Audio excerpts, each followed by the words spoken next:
And we're live. How's everybody doing out there tonight? Give me a thumbs up if you can hear me. Oops. And we're live. Yeah, I guess you can hear me because I can hear myself. Got a new tablet. Check this sucker out. How big that thing is. It's what the hell is this? It is the Galaxy something or other. I can tell you that. You pop it out of its case here. My old tablet I had for 6.5 years. Doesn't say what the heck it is. It's a Galaxy S. It's a Galaxy S something or other. That's what we're gonna call it. And my old tablet was, I don't know, like 6 years old, and it finally just kind of gave up the ghost on me. And I tell you what, doing paperwork and trucking stuff on your phone when your eyesight is less than perfect can be a challenge. So I get this sucker here. So now I can read the comments on here instead of trying to squint and look at that phone screen. Yeah. How's everybody doing tonight? Thought I'd come on after Cash for a little bit. He sounded like he was tired and needed to take a nap. But let's see what we got in here all tonight. See, it's weird because my tablet, the comments don't keep up to what the phone does. So I guess I'll just go off the phone for now. And what do we got here? Oh, we got a whole bunch of people already. Trucking with MC in the house. I just recently found out he had a channel. Everybody go check that out. Snorlord in the house. Yes. Plays on freeway, bait trucking. Only if you're DIY. Okay. Oh, trucking sucks sometimes. Yeah. Yeah, trucking does suck sometimes. We'll get into that in a little bit. It's really my abilities and patience and everything have been tested here lately. Kind of wearing me out, I'll tell you that. Haboonsters is watching Cash live, then driving to Phoenix with a co-driver. Ooh, that's a long trip. You know, unless you're coming from like Flagstaff or something. With both feet says Al Gore's rhythm. Catch you miscreants on the replay. Al Gore. What about Al Gore's rhythm? Does he have a rhythm? He's kind of a boring guy. Hot seat in the house. Members unite. Thanks for coming in. Channel member, by the way. Jackknife TV. Yo, DIY. Glad to see you got that Kenworth on the road. It's looking pretty sharp. See you or you had a flat tire on that sucker. That sucks. Nothing worse than having a brand new tire get damaged, like brandy new. So new, the little rubber things on there aren't even all worn off yet. That really sucks. Sorry to hear that. Shannon Thomas in the house. Thanks for coming in. Anthrax, the Black Eye. That's a new name.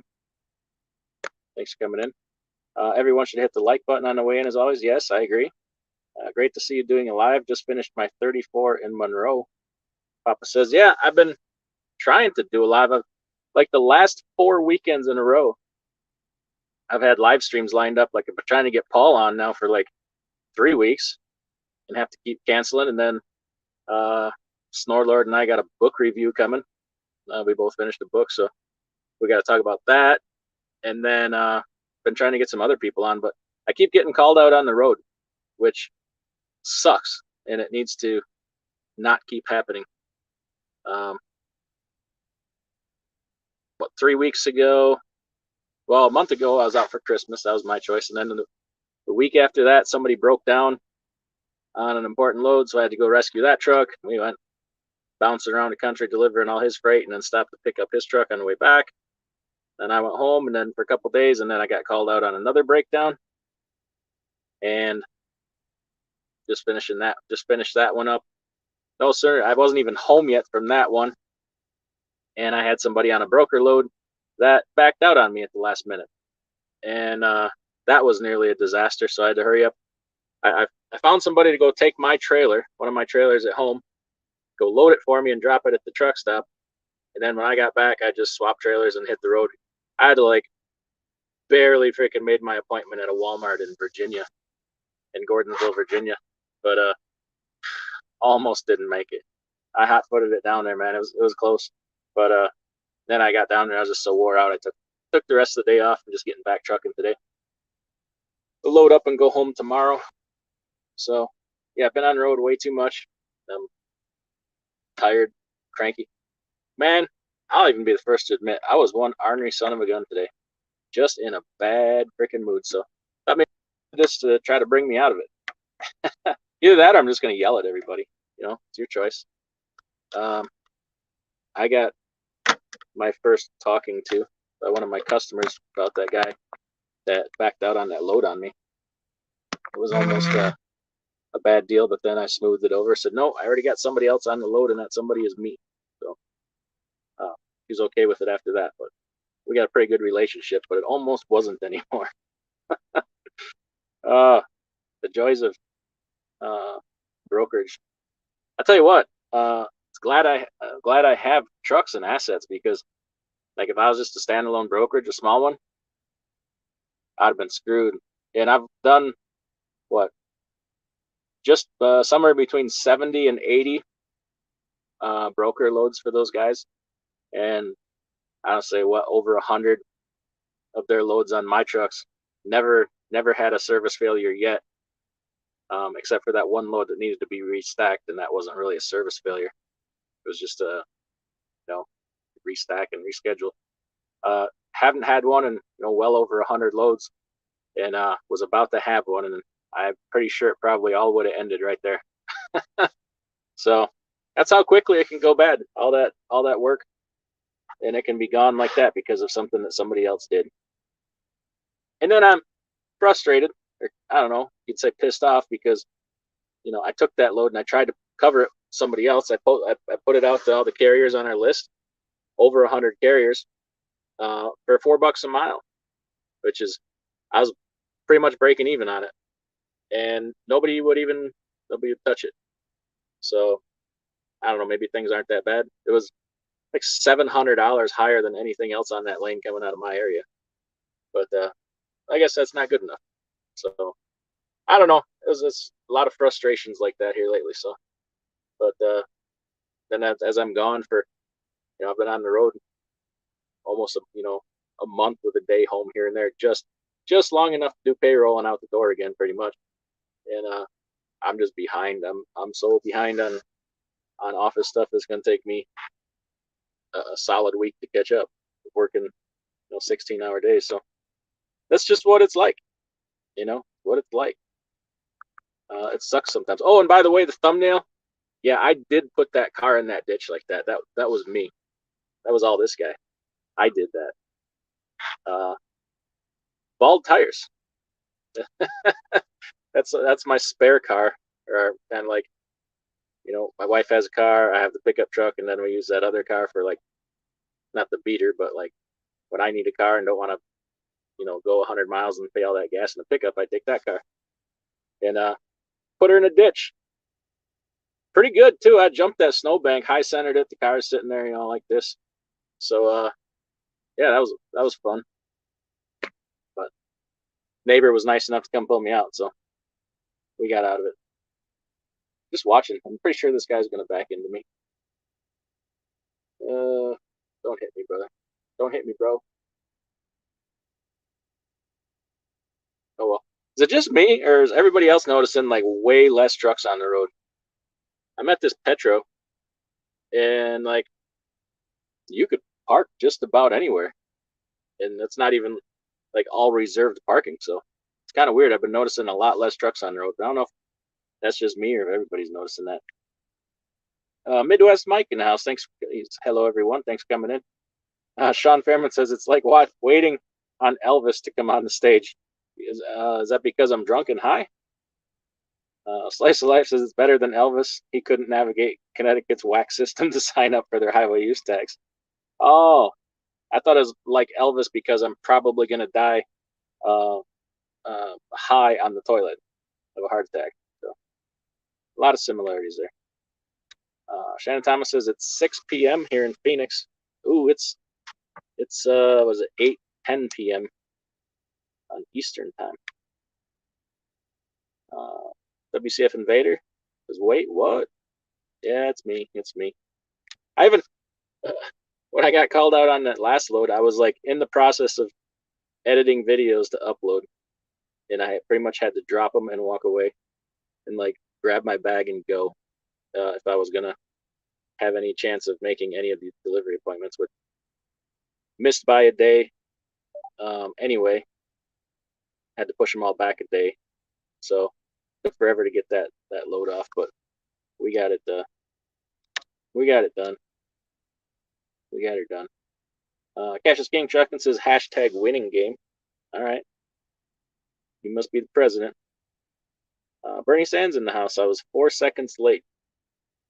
Well, that's better than an hour late to a Chewy, and have a 1 week reschedule. You know, I'll take 4 seconds late. Come on. Shannon Thomas says, hot seat, you still chilling at home. Hot seat, what are you doing at home? You need to be out there working. Oh, and oh yeah, about that. So I think I'm looking for a driver. Had to part ways with a driver this week, and I have an extra trailer, and I have a truck that I could put out the lease purchase on a very, very reasonable deal, reasonable payment. Great first time buyer truck. Yeah, if anybody's looking, give me a holler. Actually, I have two. I really should probably put somebody in this gray truck, but it seems like nobody really wants to drive a manual anymore or has it on their license. So I don't know. If anybody does, they do, you know. But I got the other one. It's an automatic, and it'll be a very reasonable deal for somebody if they're looking to get into it. Nothing has to be forever, you know. Run it for a year, save up a bunch of money, and get your dream truck or whatever it is you got. And plus, you don't want to be ass deep in debt at a time like this anyway. WCF Invader, a 2-for-1 tonight, cash followed by the one, the only DIY. Oh, geez. Make me sound important or something. Hot Seat says, I am homeward, Shannon. High five. All right. Plays on the freeway says, hey. How you doing? Shane Scott in the house. Radiate Transportation, good evening. Oliver 880, get a magnifying glass. What I need is bifocals. About the last 4 or 5 years in a row, I go to the eye doctor and they're like, you need bifocals, dude. I'm like, no, I don't. I just need to. That's probably why you see me like doing this all the time. Like, this is far away, close up, far away, close up. Because I'm too stubborn to get bifocals. I'm not 50 yet. You know, we're getting there. Next month we're going to be 1 month closer, but or 1 year closer. Antrax the Black Ice is chilling out at home. What's everybody doing at home on a Sunday night? Sunday, I always used to, when I was a company driver, I used to like to leave on Sunday, get a jump on the week. Plus, you always usually get a good load because nobody else wants to leave on Sunday. Old School News Girl says the waitress at Edgar picked spaghetti. Ooh, you're up at their Edgar truck stop. Yeah, they got a decent restaurant in there. Hanging at the house watching melted snowfall outside. Yeah, it was snowing here. It was starting to snow pretty good. There's like a winter weather advisory out in Pennsylvania, but I just came through there on my way from back out east, and I didn't hit nothing. This winter, man, with the exception of those couple storms and cold snaps we had there, it's been pretty, I gotta say, it's been pretty mild. This is like no big deal, really. Harvey Roberts, what's up, man? What's up with you, Harvey? Haven't seen you in here before. Thanks for coming. Paul Harris says Cash did it first tonight. Cash is in his crib now. Damn it. Shannon says hit the like button on your way in. Well, thank you. Greg Zimmer, good evening. Oliver 880 says actually trucking sucks most of the time. Yeah, but try to be a little bit positive. You know. Even a crap sandwich can be okay. You know, you put the right seasonings on it, put some ketchup on it. You know, all right. Hey DIY, hello everybody else. Question: my secondary air gauge gets what? TI? Is that what that says? I'm not sure what you mean. Johnny, let me help me out there. I got that Galaxy and love it. Yeah, my last one, my last tablet, this it was like a 9-inch, which I thought was pretty big at the time. Then I thought this one was kind of expensive. Got it right at Verizon, and but it's so far worth it. Jeepers, that thing is so much easier to do business on. Trucking does suck at times. It's a high stress game. It is, especially when when you're relying on other people, and you got people you trust, you got people you got to keep an eye on, you got people that are learning, and at that point, a whole lot more things become out of your control. Yet you're still responsible for them. It gets pretty frustrating, and yeah, so we had to address a little bit of that this week, but it'll work out in the long run. Oh, Johnny says, sorry, my secondary gauge goes up to 125, then release valve goes, then comes down to 100, then 125 again. Every 30 seconds goes up and down and is driving me crazy. Any idea? Yeah, you got an air leak somewhere, dude. Probably got a bad air leak somewhere, and you're bleeding off air really fast and building it back up. Otherwise, your governor's malfunctioning, but they don't usually happen that way. I mean, it's kicking on and off like it's supposed to. I think you got an air leak somewhere. You need to hunt that down.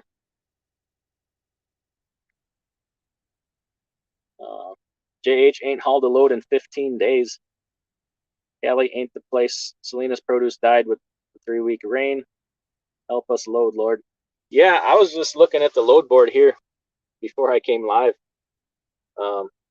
Need a couple loads for next week. I've been trying to largely stay off the load board, but can't always do that. And doesn't look great for this coming week. I mean, volume is especially here in the Midwest, where volume's really usually pretty good. And I'm looking at reefer, so yeah, we'll see. But it is Sunday. I mean, it's Sunday night. A lot of places don't even have their stuff posted on the weekend. So, Paul Harris, did Fate ever get back on the road? Yes, he is on the road, and I have to let him tell you all about his situations. Oh, Snorlord, $5 super chat. I appreciate it. I think I missed another one here. Let me find it. Oh yeah, 18 wheels, 19.99 super chat. I appreciate that. Thank you so much. Harvey says, how many trucks do you have? One less than I did on Friday. But see, I have this one. Let's see, I'm down to 4 drivers, including myself, and then I have 2 extra trucks, so I guess 6 trucks. Yeah.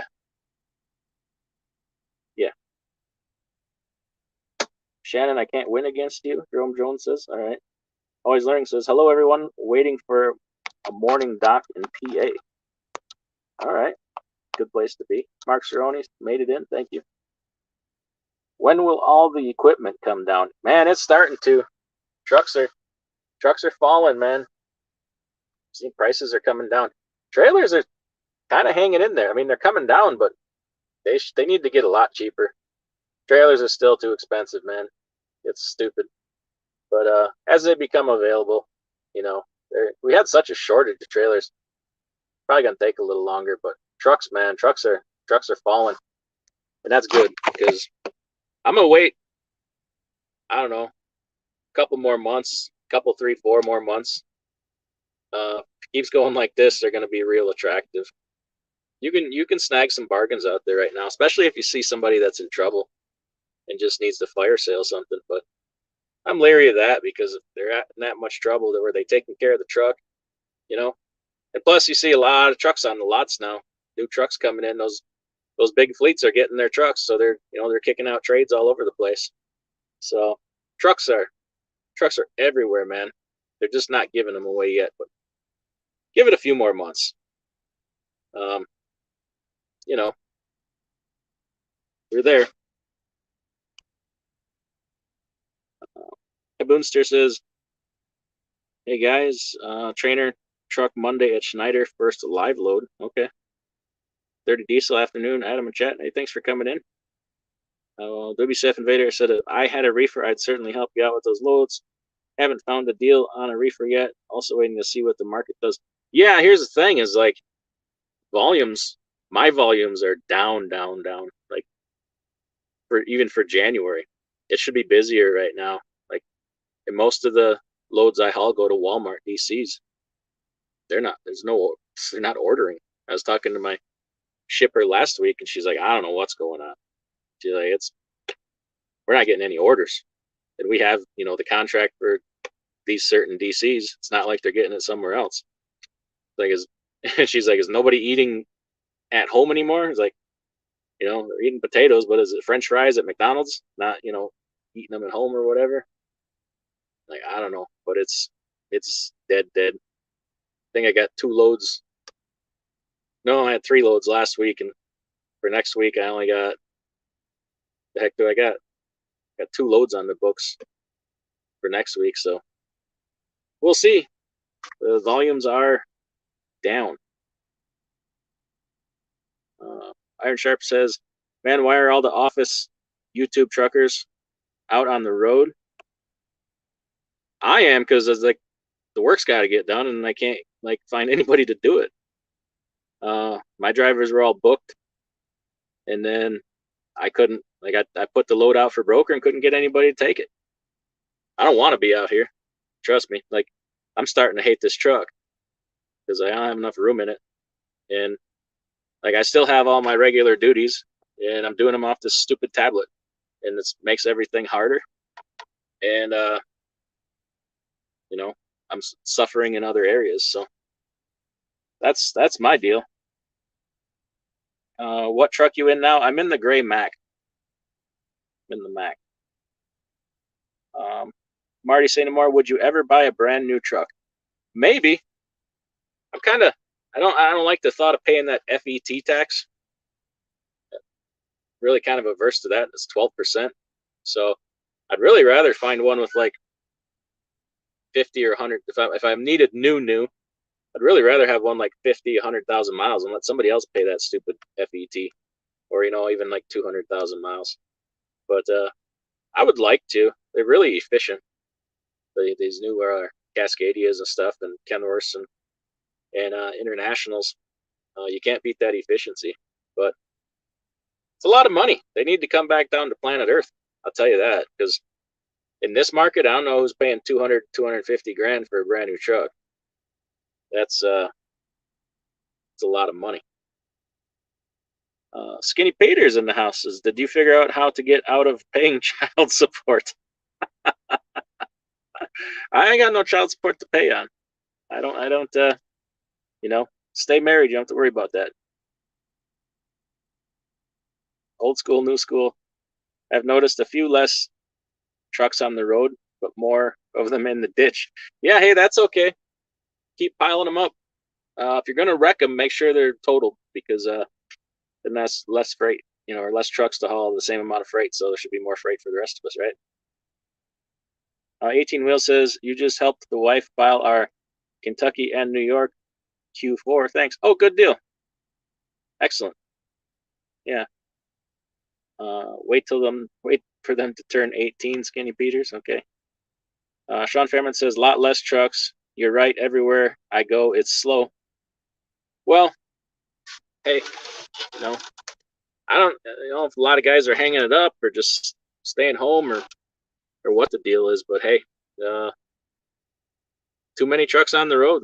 Honestly, some of them need to go away. Just kind of sort of how it works.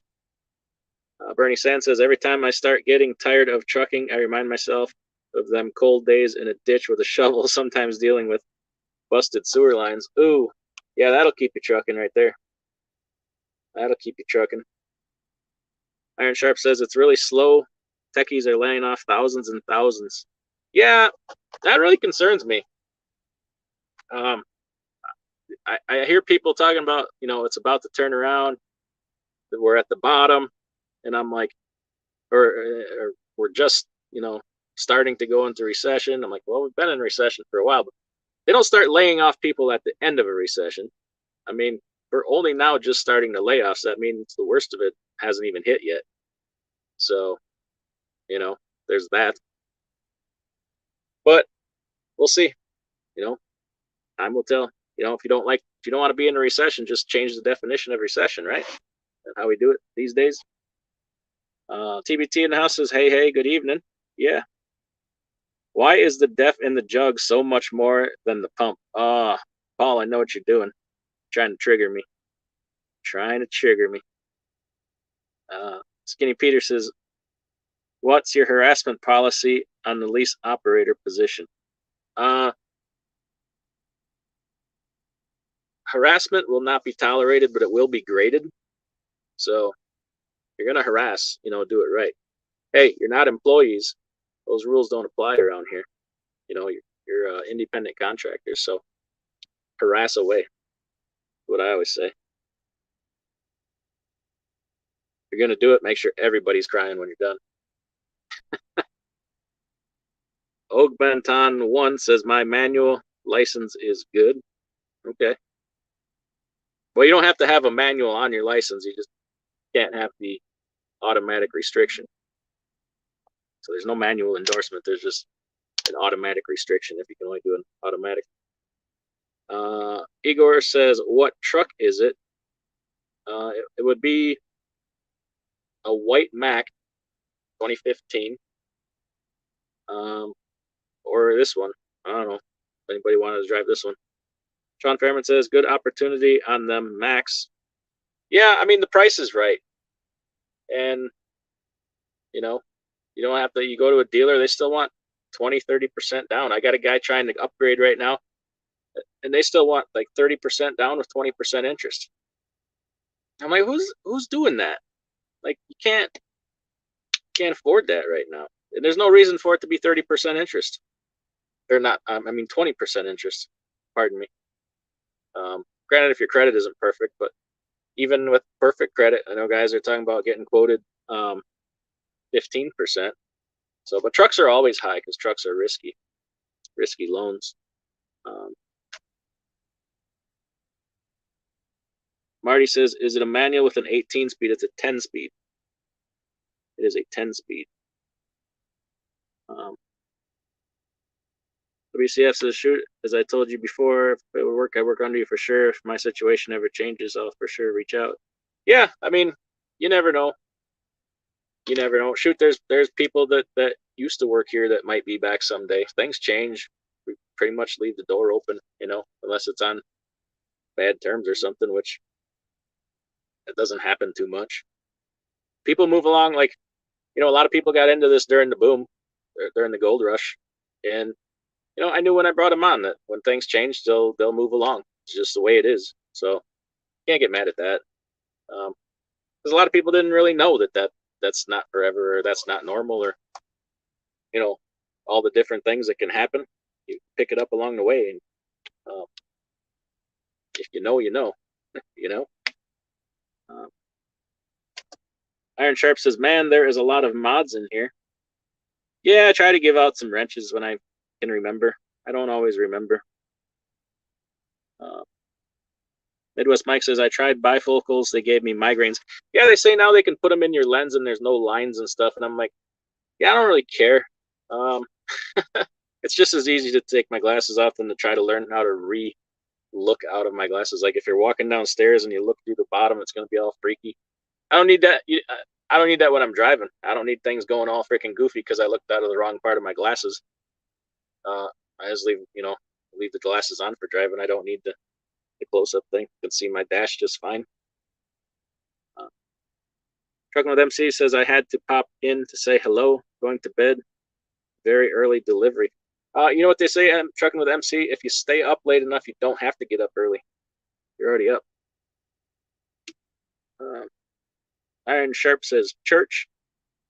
Okay, well, it is Sunday. It is Sunday, I'll say that. We're not doing confession today, though.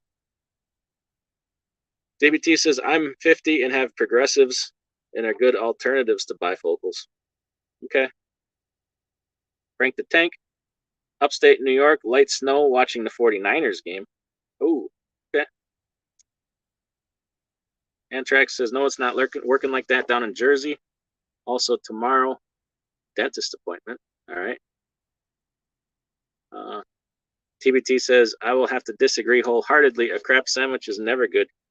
Try a different kind of bread. You know, put some lettuce on it. Maybe some gray poupon. No pun intended. What am I hauling? Brandon says, I am empty right now. I'm going to pick up in the morning at a dairy plant. I just got a washout because my trailer was nasty. Well, it wasn't nasty. It was just past due. I'm going to wash this sucker out in like, I don't know, probably 3 months. And it's not like it's just been sitting. I've have other people pulling loads and stuff, but eventually they just get dirty enough. You're like, yeah, this thing really needs to be washed out. So did that, and then I'm gonna load in the morning and go back to Wisconsin and attempt to go back home once again. And we got some I gotta get 1099s out. My wife's been helping me here while I've been on the road. She got all the lumper 1099s ready, and I gotta get the driver 1099s ready. They gotta be out by the end of the month. So, Antrax says, yeah, nothing in your control, but you're responsible for everything. Well said, boss man. Well, it's true. Like, it all ultimately falls on me. Even if they're self-dispatch, it's my name on the door, they're going to call me. So, 18 Wheels says, or purge valve stuck. Yeah, yep, you're right. Forgot about that. So if you're spitting all the time, your purge valve could be stuck too, which would be, leaking air. Oliver 880, winter isn't over yet. It was on April a few years ago that I almost wrecked the truck on I-43 going northbound just north of Capitol Drive. Thank God there were 4 lanes and 2 wide shoulders. Ooh, yeah, and we've gotten some late snowstorms the last, 4 or 5 years. Like, all of a sudden in, like, late March, early April, you get, like, a 4 to 6 inch snowstorm. It's been weird.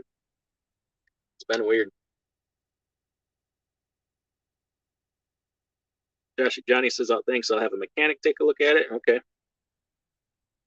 Skinny Peter says, I'll be back in a few. Got to go kick some ass at the truck stop. We'll start with your own there, Skinny Peters. Kick your own ass.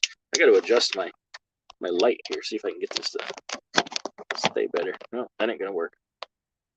What are you going to do? Jackknife TV says, damn, you were in PA. Probably could have done lunch. Yeah, I was in Virginia. Came up through Winchester there, and then up 522, and then out across 70. I know where your neck of the woods is there. I wasn't too close to you. RBK says, hello, everyone. Good to see you. How are those rates? I'm still sitting out till end of February. They're not any better. Rates aren't any better. Probably, I don't know. Well, the short hauls on the East Coast have really fallen off. Jeepers. Whew. Falling off bad. So, I don't know. Well, we're continuing to see a lot less trucks on the road, so perhaps we reach a point with that where it's, even works itself out. David Sharp said, I COVID paid for a used truck, but that used truck that I'm now doing repairs on. Oh, sorry to hear that, David. That's gonna be tough. Yeah, the prices on them trucks, man, and hard to remember. If that's a 4-year loan. A lot can happen in 4 years. You can be, making a $3,000 a month payment on a truck with 800,000 miles on it, and putting that kind of money in maintenance also.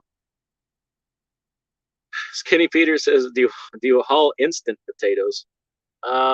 If they get wet, we try to keep them dry. Dan Boatman says, looking for a dump trailer myself. Okay. Skinny Peter's crap sandwich is that Subway's new offering. I tell you what, I haven't eaten at a Subway in a while. I went there last week. One in somewhere in Illinois at a Road Ranger, I think. I got a foot long. Wasn't even an expensive one. It was one of the moderately, wasn't steak or anything.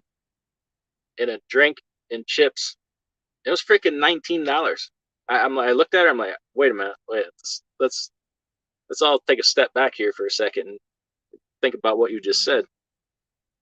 almost $19 freaking for a sub and chips and a drink. I'm thinking like, I know I'm a little old fashioned, but that's insane. Like, put it back. I don't want it anymore. But no, I was a little bit shocked. Jackknife TV says you need an office on wheels. I do. I brought all my I just grabbed all my files and brought them, so I got all my information, and they're all in this. Oh, they're all in this handy MUDFLAP backpack. See that? MUDFLAP. They finally sent it to me, and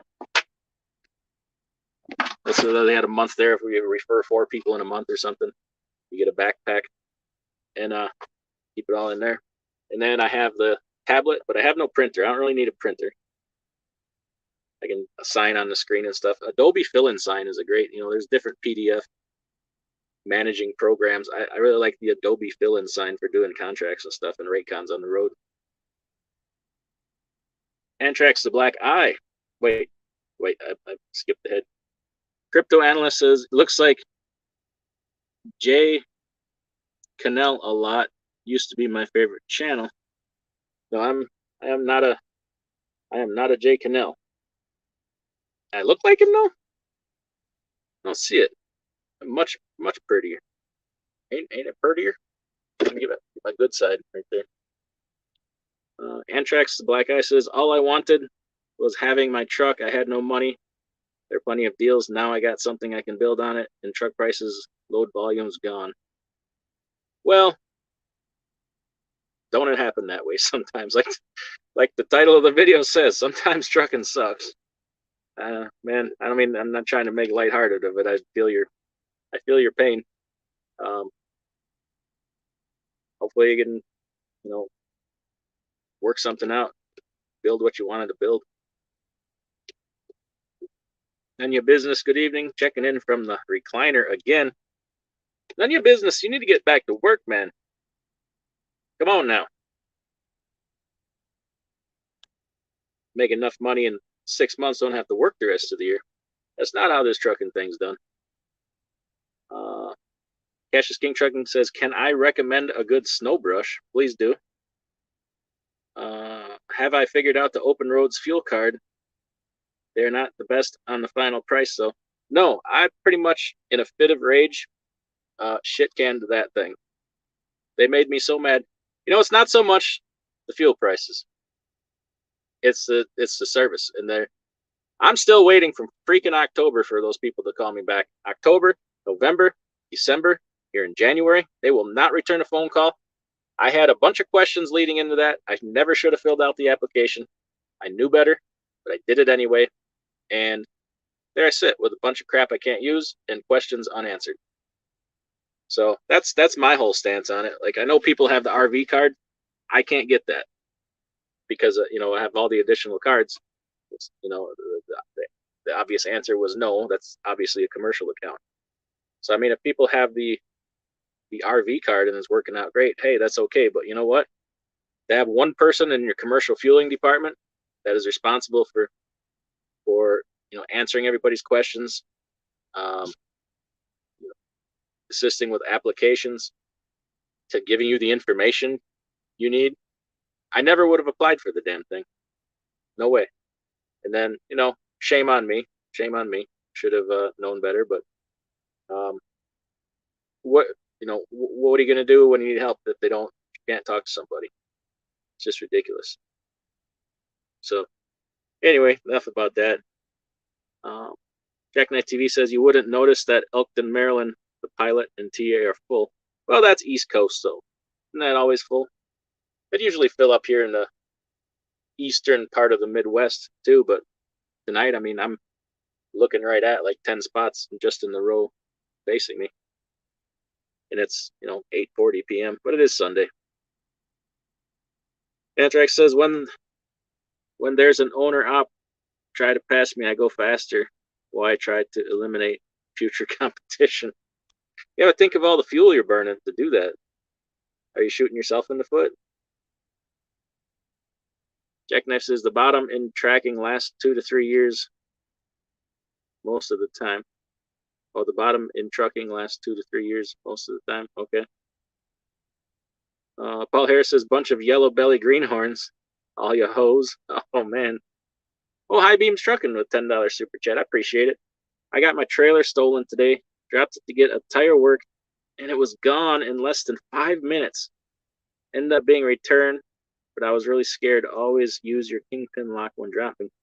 Damn, what happened, man? Did somebody just, like, they obviously didn't steal it if they brought it back, but they must have thought it was theirs, or like they were switching trailers with another driver or something, or they went to tow it. That's freaking crazy, man. Yeah, I'm real nervous about the theft thing here lately because I get a lot of like literature from my insurance company, and they kind of break it down for you. You know, where are the high cargo theft areas? And it's just crazy, man. Like, it's a whole big thing. Ton of that going on right now. And now that, like, I was talking to somebody at EFS, and he's telling me all about the skimmers and the theft going on with fuel cards right now. Like, I told my drivers, I'm like, please don't use the card readers at the pump. If you can't turn it on with the app, go inside and swipe your card. Because it's like, where my wife works, they've had as many as 6 in a day. And it's really hard. You're not dealing with MasterCard and Visa here. You don't have those same kinds of protections. So to get your money back from these fuel cards can be a real pain in the butt. Excuse me, I got to sneeze. So yeah, southern New Jersey, like Bordentown and Paulsboro, they've been having a ton of it going on there with fuel card skimmers and stuff. The truck stops, they need to be more freaking diligent, man. They need to be checking them pumps. And a lot of the skimmers they're putting on the inside of the pump so they can get that door open and then put it on the inside, and it's wireless, so they don't even have to come back and get it. It'll transmit the data right to, you know, wherever they are. Fuel stops need to lock them freaking pumps. It's unacceptable to be doing it that way, especially since they know there's a problem. Or if they're not going to do anything about it, they need to be held to cover the cost of that. Theft. But it's just, everything's a scam right now, man. People are, you know, it's always got to be the easy way to make money. Everything's ripe for scamming.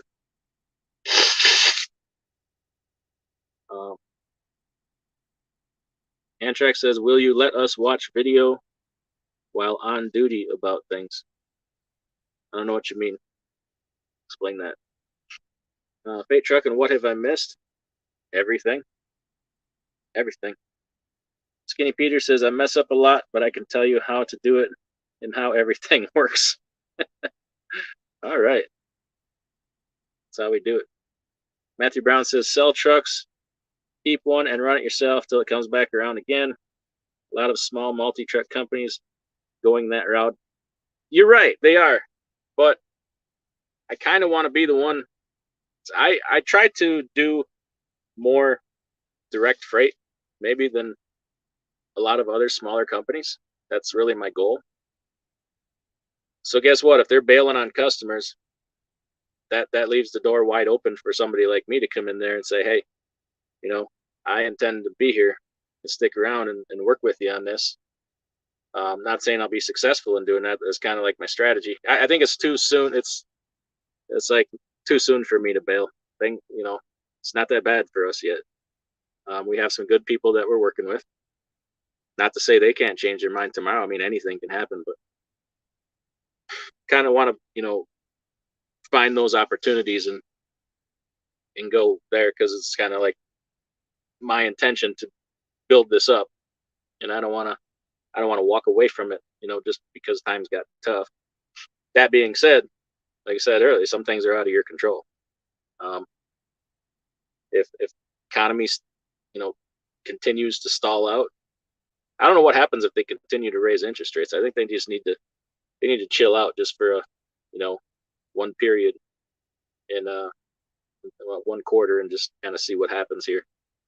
Because they'll kill it as fast as they slow it down if it's a delayed reaction. But at any rate, that's kind of my strategy there. But trust me, Matthew Brown, on the days like I've been having lately, it's tempting, you know. It's like, why, you know, what am I doing? Like these headaches, you know. But it's like today I was in a really bad mood. But you just gotta keep in mind like what it's all for and the bigger picture, and like not every day are you gonna be in a crappy mood. Hopefully not, anyways. If I find myself being in a bad mood every day, then it's definitely, you know, time to figure something else out. Cadillac Jackson slow down, coming down 80 into Salt Lake. Almost hit 2 elk early this morning. Was already going about 55. Gave me time to brake and honk. Ooh, I wouldn't want to hit an elk. I know a dude. I had a friend that I used to work with that hit a cow with his F-250. Damn, you want to talk about total a truck? Woo! Yeah, the cow didn't look so good either, but yeah, he totaled that F-250. You know, not just like a little kind of total, like hitting a deer, but the freaking thing was like way far gone. There was no salvage value in that vehicle. Let's put it that way. Iron Sharp picked up a diesel scanner, tuner, and man will never be on the side of the road unless there is a major blow up. Yeah, I highly recommend that. Like a couple of my guys, well, I even have the OTR Performance. I know other people, they have other ones they like or prefer. Have something. Another reason to have one that people don't think about is it could end up costing you your job. Part of something that I just went through without too many details is there was somebody that was having nonstop problems, but didn't want to do anything to like address the problems or, you know, head it off at the pass or keep up on things. And one of the suggestions that was made is, hey, why don't you get one of these OTR tools so you don't have to keep getting towed once or twice a month and having all these service failures. Keep having these service failures, this customer is going to go tell us to go kick rocks. Wouldn't listen. And in addition to 100 other things, the person was told. And last service failure, I was pretty much told, hey, no more. So, you know, it hurts everybody. In addition to it can ultimately hurt you. For the good of everybody else in the company, sometimes somebody has to be held ultimately accountable. I can't have one person ruin everything for everybody. So, you know, it's sad to see it has to be that way, but that's, oh, geez, my wipers are going off and everything. I just dropped my light. Sorry. First day with my new hands. Let's see if we can set this back up again. Come on now. There we go. Let's see. Anya Business says I have Progressive 2. Your eyes automatically figure out where to look through them. They work great for me. Okay. What's my office phone number? You'd have to email me. DIYSima@yahoo.com. Details. It depends on what a guy wants to do. I mean, some people want to own truck and trailer. Some people want to own, you know, just pull my trailer. People want to drive van. Some people want to reefer. It's some people want to be pretty much in control of what they do and self-dispatch. Some people want to, you know, have everything done for them. So it's kind of a, you know, see what people want to do. Skinny Peter says, don't worry, I won the fight. She was pretty old and feeble. Kind of ass you kicking her on there. Mark Cerrone says he's got his 1099s done, thank God. Good deal. Jackknife TV says, yep, or a blown engine. Come on with it. Do I know of any good company driver tanker companies? Company driver? Oh, yes. You need to check out a channel called Dirty Broke 215. He is a fuel hauler for Gemini, which is Love's. And that is a fantastical job. And he is constantly talking about it. He's a recruiter for them. Also, you know, he'll teach you how to be a fuel hauler for other companies or do local work. They make great money. So check out Dirty Broke 215 and tell him that, tell him I sent you. Tell him I said, what's up? He and I haven't talked in a while. Should get back in touch with him. Jackknife TV says loves tanker. Yeah, loves tanker. Bait Chuggin says Jackknife. What happened with the tire? Well, he says he got it fixed. Okay, they apparently able to plug it. Mark says don't finance equipment, save money, buy cash. Yeah, and there's going to be some good cash buying opportunities. Some really good cash buying opportunities coming up here. The way the prices of trucks are getting. Dealers are getting pinched right now. I know because we just pinched one of them. The guy I've been buying all our trucks from, they're finally having trades come in, and they had this one come in. It's a newer Freightliner, and what did they start it at? Like 117, then 114. They agreed to all this pricing when pricing structures were way different.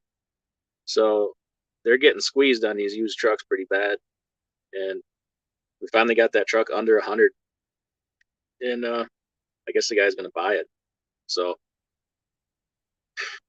yeah, they're not going to have a choice. If they want to sell the trucks, they're going to have to sell them cheap, or they're not going to sell them. But they're going to lose a lot of money because a lot of these trade terms were set, when bigger companies were ordering their trucks and couldn't get them for, the last couple of years.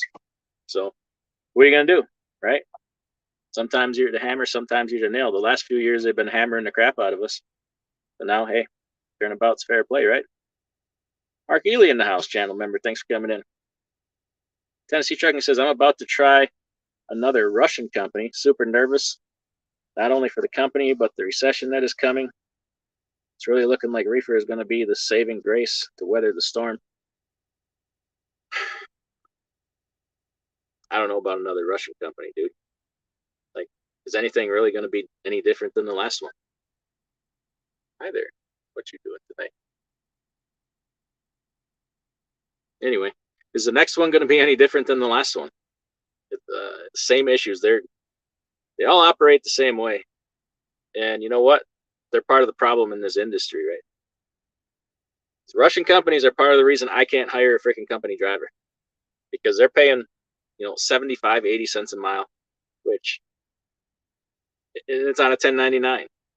I'm not really looking to do a 1099, but people still think that they're going to get to 75 cents a mile. And I'm like, can't do it. I can't compete with the kind of wages that they're paying. But then people complain that, they're skimming my rate cons or this or they're that, or they're, making me run 3 logbooks. I'm like, hey, Russian company, Serbian company, any Eastern European company. And, they have, I don't know where the hell they're getting this unlimited funding to, one day they didn't exist. And then the next day they have 200 new lease purchase trucks for sale. Tell me that's not overseas money. It's hard. How do you compete with that? I can't compete with that. But no, people can lease on to those places all the time and then complain about the problems. Oh, they're skimming my rate cons. They're, gouging me for this or for that. Like, well, they'll do that. They'll do that. So I don't know. See how it is. But there's plenty of places to go that aren't really like that. But I don't know. Iron Sharp says, yep, the Subway and all the fast food seem to have doubled, but rates decreased drastically. Yeah, we're in quite a situation here. Skinny Peter says, steak from Subway. Stop, you're going to make me pee myself. Jackknife TV says, Fate Truck, and I figured they were going to say the bolt was too big and we can't fix the tires. Yeah, them truck stops, they don't like, they'd love to sell a new tire, don't they? Mark Ely says, I get good ribeyes at $16.99 a pound. It's better than a Subway sandwich. Yeah. Skinny Peter says, oh my God, Jay Cannell's younger brother. I don't think so. Jackknife TV, I was out at the same Loves a few weeks ago. I think my dog's house has more amenities. Probably. What's that yellow liquid that you were drinking? Watered down Diet Mountain Dew, I guess. There used to be a lot of ice in there. Not anymore. Wait, is this the right cup? Yeah, this is the right cup. Diet Mountain Dew.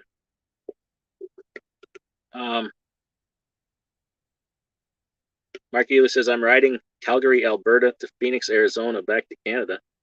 Ooh, I didn't know you go to Canada. I used to go to Canada quite a bit. Don't really miss it. You know what? The Canadian crossing guards were cool as hell, man. Never had an issue. Didn't do something right, they're like, yeah, just do this, do that, and just have a nice day. Tell you what, though, trying to get back into the U.S., any problems I've ever had have been trying to get back into the U.S. I'm just like, don't be a dick to me, man. Don't be a dick. But what are you gonna do? Mark Ely says, hit the like button. Well, thank you. None of your business says, put the truck in the shop December 27th for some warranty work. It's using a little coolant, no exterior leaks. It failed the pressure test twice. Oh, no. 605 Cummins with 56,000 miles on it. Oh, my gosh. Well, it sounds like you're going to be getting some engine work. Maybe a new head gasket or maybe a sunken liner, something like that. Who knows? N-Track's still a company driver. Okay. Cassius King says, sorry, high beams, I just needed to borrow a trailer. Yeah, high beams, you better check and make sure your load is still on that trailer. You got your trailer back, but make sure there's still a load in it. Hot Seat says, Cash, did you leave a tire in it at least? Oh, man. Leave a used tire in the back of somebody's trailer. I had somebody leave. A thing I ever had done like that, I was in the TA in Ontario, California one time, had a reefer, and it was off, and it was summertime. And in the middle of the night, somebody put a case of beer in the back of my trailer. I think they were probably thinking they were going to keep it cold for themselves for the weekend. And I don't know how they couldn't realize that, like, my trailer wasn't on. That's the only thing I ever had somebody put in the back of my trailer. Slice of Life says, get the Enforcer Kingpin lock. It's an absolute beast. I'll have to look into that. Never seen that. They definitely need some theft deterrence right now.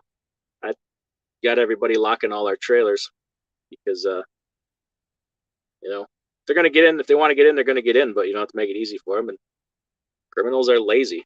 You got a lock on your trailer, they're probably just likely to go on to the next one. Mark Ely says, what happens if your Comdata card has the MasterCard logo on it? Is it protected? If it has the MasterCard logo on it, you should have all the protections of MasterCard. Yes, EFS has a MasterCard or Visa one. I don't know. But if it has that logo, you should have all the protections of it. But I don't know what how the program changes if you got that. Jackknife TV, the TA in Paulsboro, all the fuel pumps are cracked open. Yeah, that's probably why. It's probably because they're putting skimmers in them.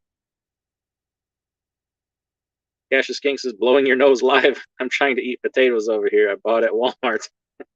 Sorry about that. Oops. TBT says, Fate's just mad he didn't get a free cup of coffee at the TA. Yes. K-Whopper Kid says, Biden says, it's the best economy ever. Why all the scamming? He also says, my boy Hunter is a good boy. He also says, I didn't steal any documents. He also says, my butt's been wiped. And who's going to change my diaper? So, you know, says a lot of things. Why everyone hates South Jersey? It's my home. I ain't hating on it. I'm just saying y'all running some fuel card skimming down there. I mean, don't get me wrong. You give me a piece of that action, I'll keep my mouth shut. I only charge 10%. Jackknife TV says carbs are bad for your diabetes there. Cassius King, yes. Iron Sharp says they're going to crash everything. Probably. Cassius King says my profits are down 9% since you stopped making trucker money videos. Yeah. Boy, I'd like to start doing that again too, and not be in this truck. I used to do it from the truck, but that's before I had a gang of drivers that, like, you know, to do paperwork for and stuff. But I was just reviewing last year. Actually, that could be a video for me. Reviewing last year for the year, I was up 7%, which is not by any means setting the world on fire, but I think the general market was down. The last I had checked year to date, and this was probably, I don't know, November, early December, I think the market was down, what they say, 12 or 13% for the year. So I don't have any idea where we finished. I'd have to look at that. But I was I was very, very satisfied with that, with my 7%. So, and we'll continue to go from there. I feel it makes me feel very confident and comfortable with my strategies and stuff.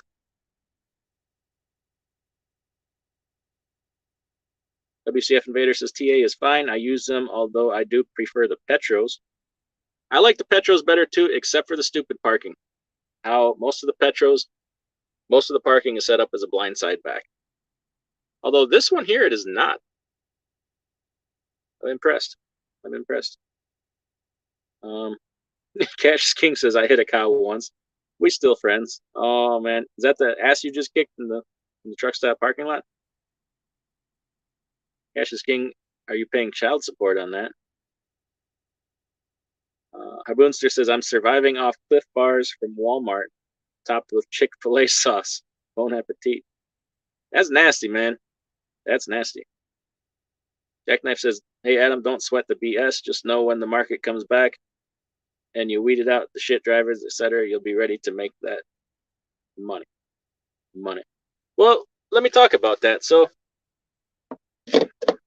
obviously, I ain't gonna give away details. Like, I have respect for all the people that work here and that used to work here. Like, we have an agreement. Like, we don't shit talk each other when it's all over, and without exception, it has not happened. I've only ever had one person leave on bad terms, and they held to that agreement, and I held to it. And it was a very big YouTube personality. You guys would know, and if they talked about me, you would you would hear about it. But the person that recently, so here's how we'll talk about this, right? We'll say, okay, if you're looking for a driver, and this isn't just me, this is anybody, right? Like if you're interested in hiring drivers because you want to build your fleet. This phone is driving me nuts. I gotta freaking find a way to deal with this because it's making me crazy. Hold on, stand by. Anyway, if you're like wanting to hire drivers, right, and say, what do you look for in a driver? What should I be looking for in a driver? Like, what I'm looking for isn't the same as what a bigger company is looking for, or what you should look for. What I want is like, first of all, like, be able to problem solve. It's kind of like be able to figure things out, like you figure things out in life, right? Like, I need to get my driver's license renewed. So what do I do to do that? I go to the DMV and I say, hey, how do I get my driver's license renewed? And they say, fill out this form and take it to the counter and get your picture taken. And there you go, right? Simple problem solving abilities, right? You would be surprised the number of people that don't have that. Second thing is, like, be resourceful. Like, when you have a problem, be resourceful. If you break down, everybody's going to break down, right? You know what some people are going to do?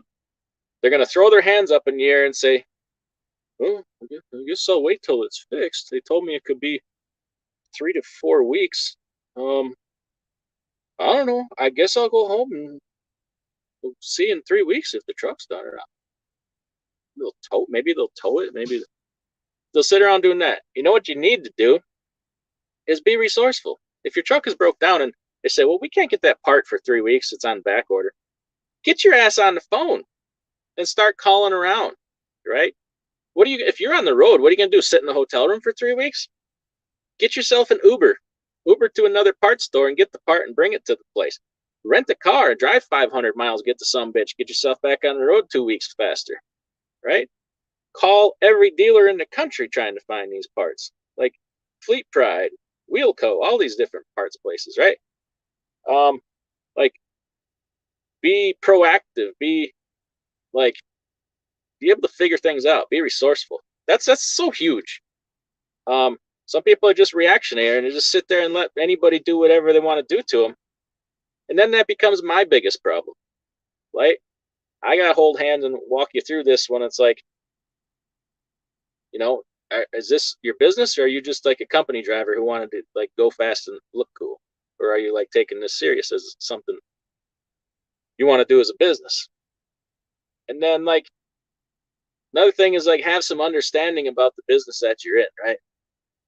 So whatever you learned as a company driver, obviously if you were planning for this move for a long time, hopefully you're trying to learn some things on somebody else's dime.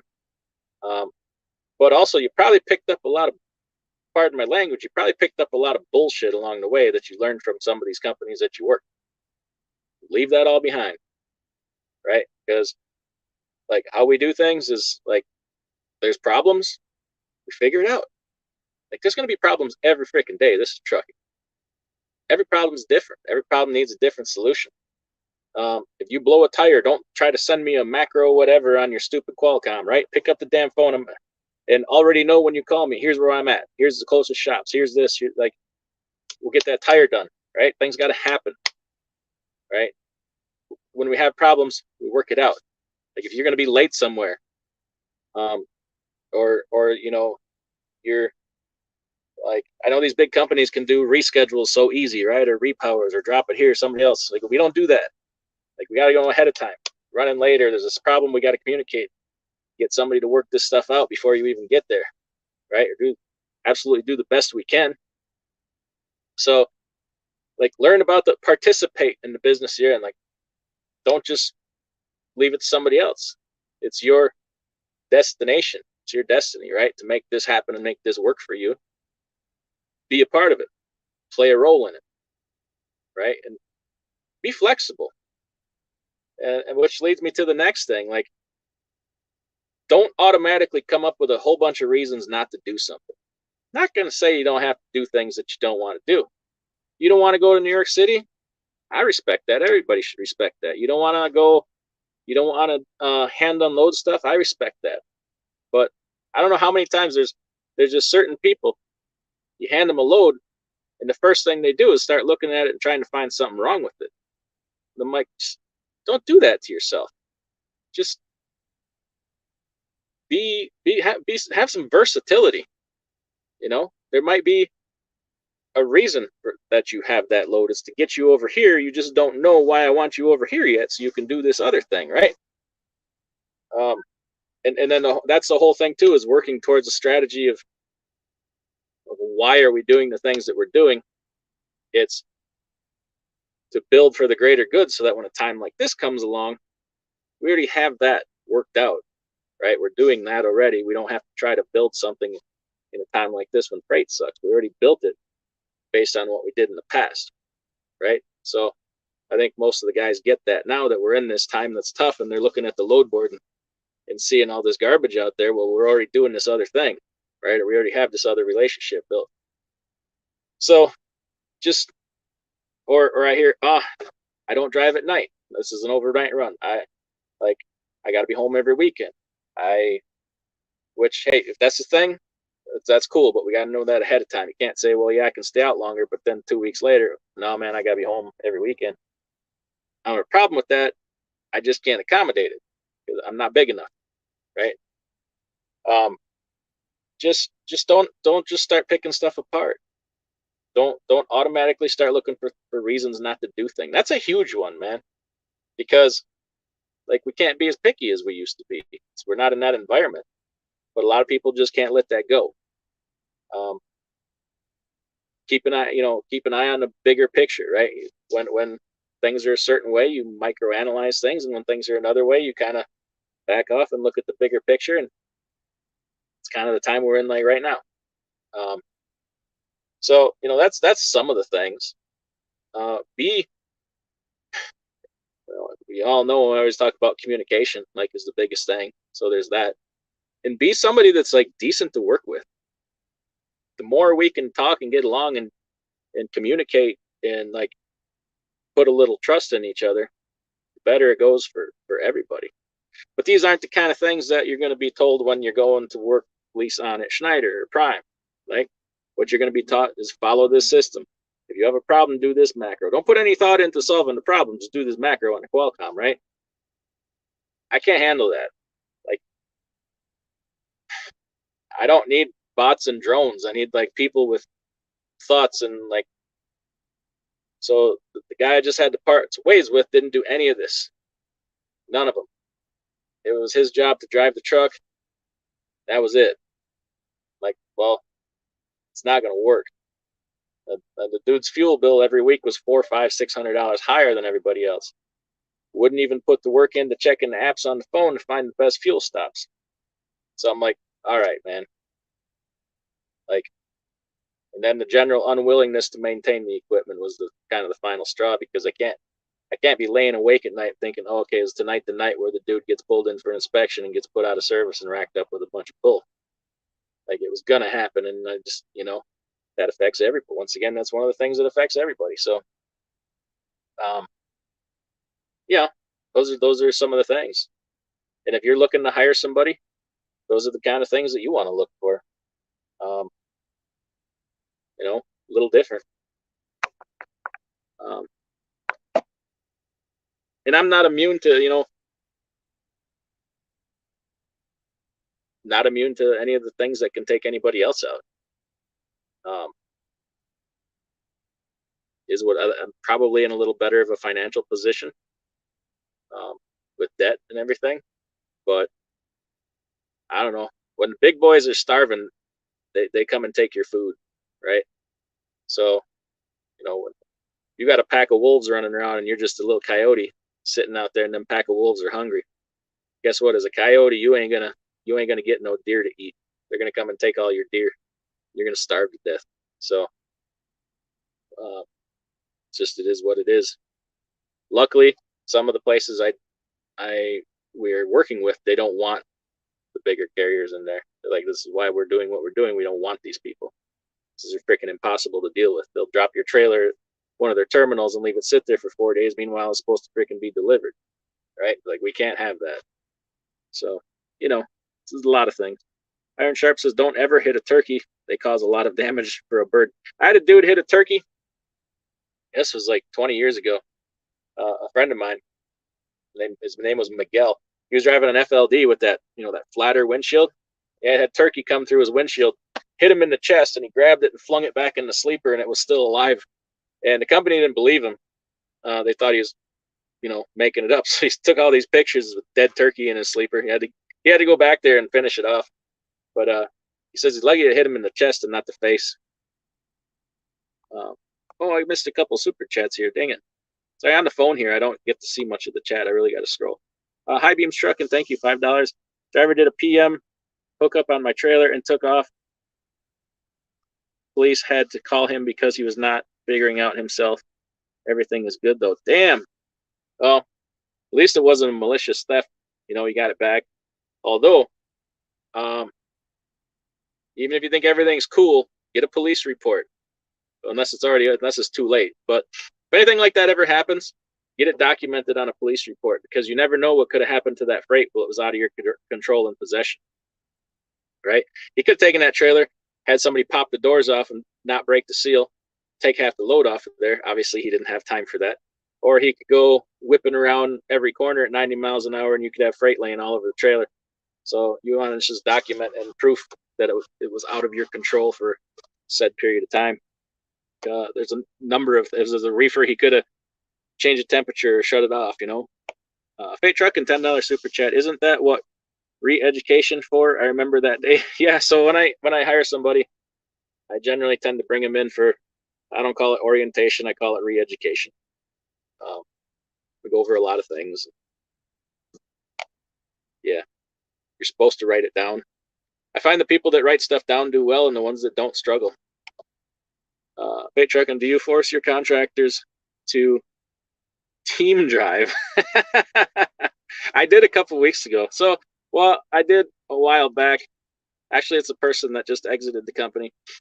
I sent him for retraining with Freight Truck, and maybe he could tell this story on his channel someday. And I didn't know things were going that badly, but apparently it was about a week of hell for freight trucking. And then I just did it to a guy 2 weeks ago, 3 weeks ago, where he broke down, and we had him planned out for like 3 good customer loads, bang, bang, bang. And we were both in agreement, like, hey, we don't want to miss out on this. We don't want to screw this up. So I jumped in my truck and I bobtailed. No, I took an empty trailer to meet him in Ohio. So he took his truck to the shop. And I said, man, jump in the truck with me. We're going to team this son of a gun. So we teamed it out to New Hampshire, down to Mass, down yonder, and then picked up our, multi-stop load back to Midwest. And then luckily his truck was done. So on the way, we stopped and got his truck, put him back in his truck. And then I followed him a couple 100 miles just to make sure it wasn't going to break down again. And we were all good, but it was a forcible team situation for about, what were we to 3 days? I think it was 3 days. Thank God we did, because it was absolute nightmare. Neither one of us got a ton of sleep because of the schedules were so jacked up, but we were able to complete all the loads, and the customer was none the wiser that any of this ever happened, which is the way I like it. Because I don't want to, don't need them second guessing us and thinking we're not reliable, especially in a time like this, especially because we've had the conversation of some of the people that he's getting rid of because they're unreliable and wanted us to kind of fill some of the gaps. Yeah, we'll see. Where did I leave off here? Well, Cash is King. Freight trucking, I don't pay child support. Okay. Haboonster, I'm Cash's biological adopted son living in the TA fuel lockers. Jackknife TV Turkey almost went through my windshield and took my mirror off, though. Oof. How's the turkey feel about that? RJ says those Green Bay girls get attached quick. Probably. Bait, did you check King of the DOT? I don't know what that means. Antrax says the 2020-21 only Pope didn't start trucking companies. Yeah, only the Pope didn't start a trucking company. Yeah, that's for sure. But there's still a lot of people getting started right now. I found that out. The dude at the DMV told me when I went to register this one truck. He's like, yeah, man, we're still getting like tons of applications. I'm like, you got to be kidding me, man. For like new accounts to get IRP plates. And that's how you know it's an existing one versus a new one. New one, you got to set up a new IRP account. He's like, yeah, we're like 3 weeks behind. Like, damn, why are these people like, don't they know what the market's like right now? Just stay away. Get out of here. Get on out of here. Shoot. Jackknife TV says the worst was like a 16-inch Milwaukee blade picked up underneath the truck and in the hood and grill. But my old T800 right on the driver's side up a few more inches, it would have been in my face. Ooh, that would have been a bad day. That would have been the bad day. You got to hope with the higher maintenance costs that they did skip out on payments, repairs, and you get stuck with a lemon. Yeah. Some of that's going to happen. And then the trades, coming in are higher mileage trades because, the bigger carriers had to wait longer for their newer trucks. Hot Seat says, I had a brick thrown through my windshield at 56 mile an hour. Oh, damn it. That could kill you. You're lucky. Lucky to be alive. I know a dude that had a Halloween one night. He would never work another Halloween again. Some kids threw a pumpkin off a bridge. Came through his freaking windshield. Glass in his face and everything. A lot of guys were just running and the money was pouring in. Yeah. Pay trucking, Boonster. I like watching those kinds of bottles. I don't know what any of that means. Gear Jammer, I work for a Ukrainian company. I get paid very well and I'm still home every weekend. Okay. Iron Sharp, not recession, a Great Depression coming. Trucking will be okay. Those that keep the tick out. Okay. Cassius King says, is that Russian company's name Super Nervous Holdings? Something like that. Robert B says, lot lizard out there. No, there was just some random folks walking around there. Jackknife says, Ukraine money laundering They're using our money to take over our economy. Well, it's coming from somewhere. Iron sharp, the illegals are coming to take the jobs. Pelosi says they need the immigrants to pick the crops. Why is that not? So, if somebody else would say that, they'd call him a racist. But how come when she can say it, it's not racist? Dan's Outdoor Adventures in the house. How you doing, buddy? So it wouldn't surprise me if their unlimited funding is coming from U.S. foreign aid or tax dollars at work. That's kind of how it works, honestly. And then, foreign mafia and stuff, they got money laundering. They got to, clean that money somehow, right? Why not some low interest loans to their friends over in the United States? Mark Ely says, I can compete with any Russian carrier or Eastern European carrier. I have better service and can talk to any of my customers. Let them keep calling it $1.75. Eventually they'll run out of suckers. You would think so, but a lot of companies don't. That's the thing about trucking, man, is every year you get a new crop. Right? Every month there's thousands of new people getting into the industry. So there's always going to be that's why I used to make a lot of how-to videos, because, trucking, there's always going to be a newer, endless supply of new people, until they replace us or whatever happens. RBK says, just don't buy fast food. It's easy to cook in a truck. Always fresh and better quality. Buy a lot. Only time I had to eat fast food was when I was in training. Worst experience in trucking. Yeah, my thing is I need to just stay out of the truck. I don't ever plan to go farther than I'll run a load to Illinois or Indiana, and it's just an overnighter. I don't even need anything. But best thing for me is just to not be out here, be doing the other things. And I don't know. I've thought about having less drivers and just being out on the road, but I don't know if that jives with my goals or my what I was trying to do. But I don't know. I'll go back and forth. Iron Sharp says, don't forget to keep up on manual atlas trip planning and manual logs. They may crash the internet. Yeah, I make all my guys have an atlas. And they have to know how to read it. EFS has MasterCard. Yes. Iron Sharp says, we need a card to skim the skimmers. There you go. Alan says, got my trailer taken and got it back with 8 flat spotted tires down the steel. Oh, man. That's like a $4,000 bill. Man. Marty Sinamore says, does cash overhaul your brokerage? Does cash ever haul your brokerage freight? No. We've talked about it. He doesn't really end up in my area too much. Jackknife TV says, on the ISX forums on Facebook, there's been a lot of talk about the post Big Blue times 15s are having problems probably built. X15s are having problems probably built in the middle of it. Sunken liners, broken crank, cracked heads. Ugh. Yeah. How can you really buy anything that was built during that time period? People weren't really exactly, having their minds on what they were doing. Everybody who was a work from home, they'd come and send all their heads out to your garage, and you're supposed to, assemble the valve train components in your garage and then ship it back to Cummins. He also says,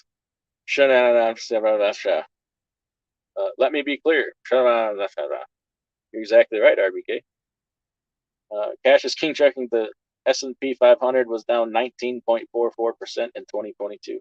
Ooh, then I feel pretty damn good about my paltry 7%. What is that? 26.5% better than the S&P. But then when it comes roaring back, I'll get smoked by the S&P. But I'd rather have it this way. I like a little downside protection. Do you think SS trailers worth buying? You talking about the Great Dane Super Seal? Is that what you're talking about? I like them. I like a Great Dane Super Seal. Or are you talking about super single tires? That's a matter of personal preference. I have both. I'd rather have duals. I've been, super singles are great until you have an issue. And I've had some. oh, fun fact, fun story. So when I was out teaming with that one driver last week, we had this trailer that I'm pulling now, and it has super singles on it. So can I make this a shorter story? No, I cannot. We had a pickup in Massachusetts at 2 p.m. on Friday. Now this is connected to our next load. The two loads are connected to each other. So he calls us, said, "Hey, could you guys pick up any earlier than that?" Yeah, we'll go in there. We'll be there at 11 o'clock. So we went in there to get loaded at 11 o'clock. Now, mind you, the customer called and requested for us to come in, right? Well, checked in. He's like, it's going to be a while. Like, we haven't even started picking that yet. And I know from my rate count, all the PO numbers on there, like this is one of those loads where it's like 5 of this, 10 of that, 20 of this, 20 of that. Like, this is going to take a while. So they put us in a dock at like 5, and we didn't get out of there till 2 o'clock in the morning. 2:10 a.m. we got out of there. And we're supposed to be at our destination at 5 a.m., 3 hours. And we're 470 miles away. I'm like, this ain't going to work. So the other guy's in the bunk sleeping. I pull out of the dock, go back to shut the doors, flat tire on a super single. I'm like, oh, this is not a good time for that. Because we're supposed to, I don't want to give away too much. The load after this connected to this one, between the two loads, it's like $7,000. I'm like, we're going to miss a $7,000 weekend because we're not going to make this delivery on time. And I'm like, son of a gun. So I got out my air hose and went back there and aired it up. And I'm like, it's holding air. So then I found it's just a little tiny little leak of something must have gotten a tire. So I'm like, all right, is this sucker going to hold air? So I'm like, we're going to make a run for it. We're going to try. So it held air for a long time. We got across the George Washington Bridge and down into Jersey. I'm watching it and I'm like, that sucker's starting to look a little low. So I carry a tire plug kit. So we pulled in the truck stop there, and where the hell were we? Bordentown? Yeah, or Paulsboro, one of the two, I can't remember. And we get the tire plug kit out and we plug that tire. We're both looking at it like, maybe. Might work, might hold. And so we go on down the road, we're trying to, I'm like, this thing really needs to cure a little bit. But then I'm like, we really need to get to where we're going too. So we get about 20 miles down the road. Son of a gun, I look in the mirror and it's starting to go low again. The tire inflation system ain't quite keeping up, and we just made the hole bigger. So I'm like, I'm pull over on the shoulder. I'm like, can't drive it like this. So what do? We knock that plug out, put another plug in there. At this point, we're just trying to plug it enough to get somewhere to fix the son of a gun. And we must have plugged it 3 times. And just all I'm trying to do is keep from having a service truck to come, because it's like a 6-hour wait for a service truck because we're calling and stuff. Oh, we got her into a truck stop. He got us right in and changed the tire. We got to our delivery at like what was it, 2:30 in the afternoon? No. It was later than that. 3:30, I think it was. And we're holding everybody up because we got product on our trailer that's supposed to go on other trailers. The guy was cool. He's like, you told me, you communicated with me. We already knew you were going to be late because you got loaded late. So it worked out. They unloaded us quick, reloaded us quick. And then I crashed out and went to bed, and the other guy drove. But they got me for $1,500 for that freaking tire. Tire I could get at home for $800. On the road, they got me for $1,500. I was so pissed. But what are you going to do? I mean, am I going to lose? Loses $7,000 weekend, theoretically. So, and he's a driver that's leased on here, and it was his load, and he was right. That's one of those things. Like, I'll tell you what, I'm looking for a driver. He's right out there working with me, trying to fix that tire.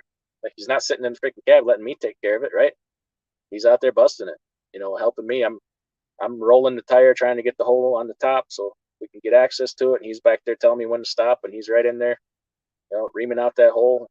And teamwork. We got it done quick. So yeah, it's credit to him. But I think that's the whole story. But yeah, super singles can happen. I'm lucky you held enough to get me out of the dock and get out of there. We would been, if I had to wait for a service truck to come to that place, we'd have been in a lot of trouble. A lot of trouble. Crypto up good, but I fear it's coming down more. Yeah, I think I'm done talking about crypto. I have a very staunchly different opinion on it than most people, but and I'm not, and I don't like to argue. But one thing I will say, Cash and I were talking about it last, or was it just me? I don't know. Last live stream we were doing, we were talking about some of the stable coins and Tether in particular, and that it's built on lies. And I was talking about how, I guess I used the word volatile. Maybe volatile isn't the right term, but unstable, because their balance sheet is a scam. And I found out today that they unpegged from the dollar. So I was right. And some of the other stable coins are right there with them. And Tether is the most heavily traded crypto that there is, whether people know that or not. Stable coins are supposed to be stable, and their balance sheet was a complete fabrication. But at any rate, I just had to point out that I was right. But then I don't want to talk anymore about crypto. Yeah. Tennessee Trucking says, I did well working for a Russian company in early 22. Made enough funds to get my first truck. Truck ate all the revenue in repairs, but I learned from it. That'll happen. I'm not going to lie and say it didn't happen to me. I think it was my very first truck that happened to me. I bought a Peterbilt 377. And it freaking ate my lunch, man. It ate my lunch. And yeah, but you know what? Like you said, you learn from it. I learned from it too. And the next time I did it, I did things very different. Very different. So, you know, everybody gets knocked down. Do you stay down? You know, or do you get up and go kick some ass in the truck stop like Cash does? RBK says S&P means nothing. The economy is at its best. Okay. Fight in the parking lot? No, no, sir. K-Whopper Kid says last year was my best ever. Run hard, get paid, get home, get laid. Yeah, last year was probably a lot of people's best year. 21. I don't remember if 21 or 22 was better. 20. I mean, what am I saying? Yeah, 21 or 22. Yeah, things started to go bad in early 22. So, Jackknife TV, a steering wheel holder, LMAO. Yeah. I-Beam Struckin, $5 super chat. Appreciate it. Did a PM. Oh yeah, somebody took off with your trailer. That's right. You need drivers, someone that has responsibility and a brain, and that can take some initiative to help you or themselves. Initiative, yeah. I mean, obviously, a lot of people succeed in this business. A lot of people fail, but they never talk about what kind of initiatives did I take to make sure it happens for myself, right? Or did I just, let's pick on Prime, because I like to pick on Prime, and I don't mean any whatever by it. There's plenty, I'm sure there's successful people at Prime. I'm not picking on you, just using the name, right? So I leased on to Prime and I failed, right? Well, did you just do everything that they told you to do, or did you take some initiative to try to figure some things out on yourself? Or did you just do every single thing they told you to do? Because everything they tell you to do is going to be in their best interest, not in yours. Like, you know that, right? So when you're learning, it's like, what do they say? The fox guard in the hen house? Maybe Prime or your carrier isn't the best place to learn things. Well, sometimes it is. Sometimes it definitely is. But like with a mega, you gotta wonder. Where did I leave off? Oh, Cash says he's talking to you, Freight Trucking. No, I wasn't talking to him. Antrax says, "Wow, you described me. I'm that kind of driver." But yeah, I'm like that. Okay. And you know what? It's great to be like that as a company driver too. You know, resourceful and all those things. You're only making your life better. Like lot of people are mad about the way their companies do things or the way they treat it or they screwed me over. Sometimes some of those things can maybe be prevented by you just being proactive and taking initiative to do things before you're told to. Something going back way back when I was a kid. My dad obviously liked my older brother better than me. And one time he told me it's because he does things. I don't have to tell him to do things. He just knows to do them and he goes and does them. And I'm like, I don't know. Sounds like a lot of work. But I get it now, you know. JD, you don't want a steering wheel holder. Well, if you're going to be, you know, an owner operator, a contractor, whatever the hell you want to call it, a lease operator, it's not in your interest. It's not in anybody's interest for you to be a steering wheel holder, right? You want to maximize your potential and the amount that you can make. So do I. So yeah, you don't want that. You don't really want that in a company driver either. I mean, don't get me wrong. Some of the bigger companies do. And after doing this for a while, I understand why.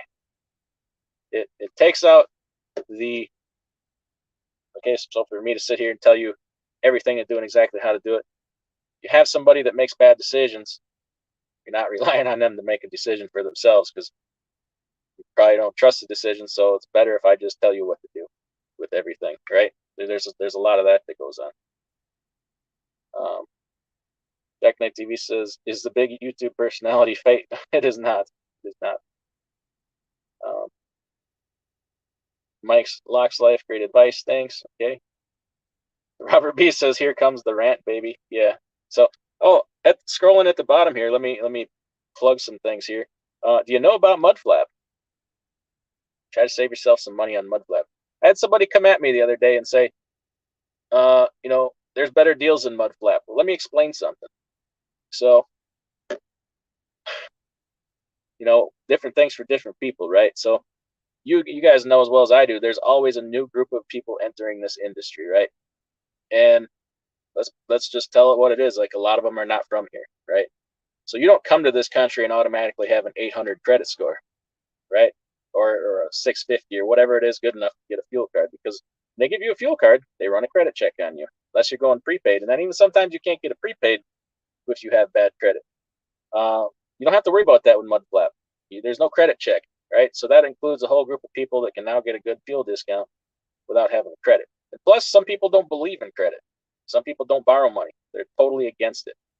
So if you're that type of person, there's no reason you can't get some good fuel discounts and not have to jump through a bunch of hoops. Plus, I've got a really good fuel card, and occasionally MUDFLAP beats them, different locations. Like, I learned a lot.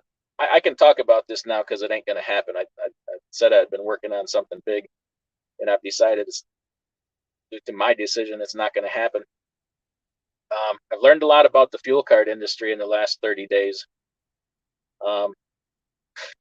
I've come to the decision, I'm done making a whole bunch of money for other people. And, you know, you can get referral codes, whatever. They don't pay you a ton. It's just a little extra. I don't mind promoting good products. Like, I'll always promote FuelOx products. Incidentally, they're scrolling there. Use promo code DIY Semi, get 15% off every order. I promote MUDFLAP. You know, I think it's pretty good for the average person. Plus, if you're just starting off, you get your new authority, you just bought a truck, you just bought a trailer, you probably got a whole bunch of stuff going on. You might have just maxed out your credit and dinged up your credit report pretty good. Maybe you can't get a fuel card, so then MUDFLAP for that too. But at any rate, learned a lot about the fuel card industry, a lot of things that the average person will never know, because, like I said, trying to be done making a whole bunch of money for other people, thought, hey, I'm going to finally make some money for myself. Been working on building my own fuel card, branded to my YouTube channel. It was going to be the DIY Semi EFS card. And I was in touch with a lot of the bigger fuel stop chains, had a couple of them on board. And then it was time to set up it's called a partner program with EFS. And fuel card industry is dirty. It was going to cost me a small fortune to set up this partnership program. Like, I had to pay a lot of money to get into this. I'm not sure I could have recouped my investment, so I'm just kind of backing away now. Fuel card. So right off the bat, you get set up with a network, and the fuel discounts, they're okay. You have to build them over time. And for me to come to you guys with, like, you're probably already on some really good plans, nobody's going to be on board with building something like this when you can already go with the fuel card you got probably and get better discounts. Now, over time, I think I could have built a way better plan, because another dirty little secret, probably not a secret, people probably know, is that a lot of these companies keep a good portion of the discount for themselves.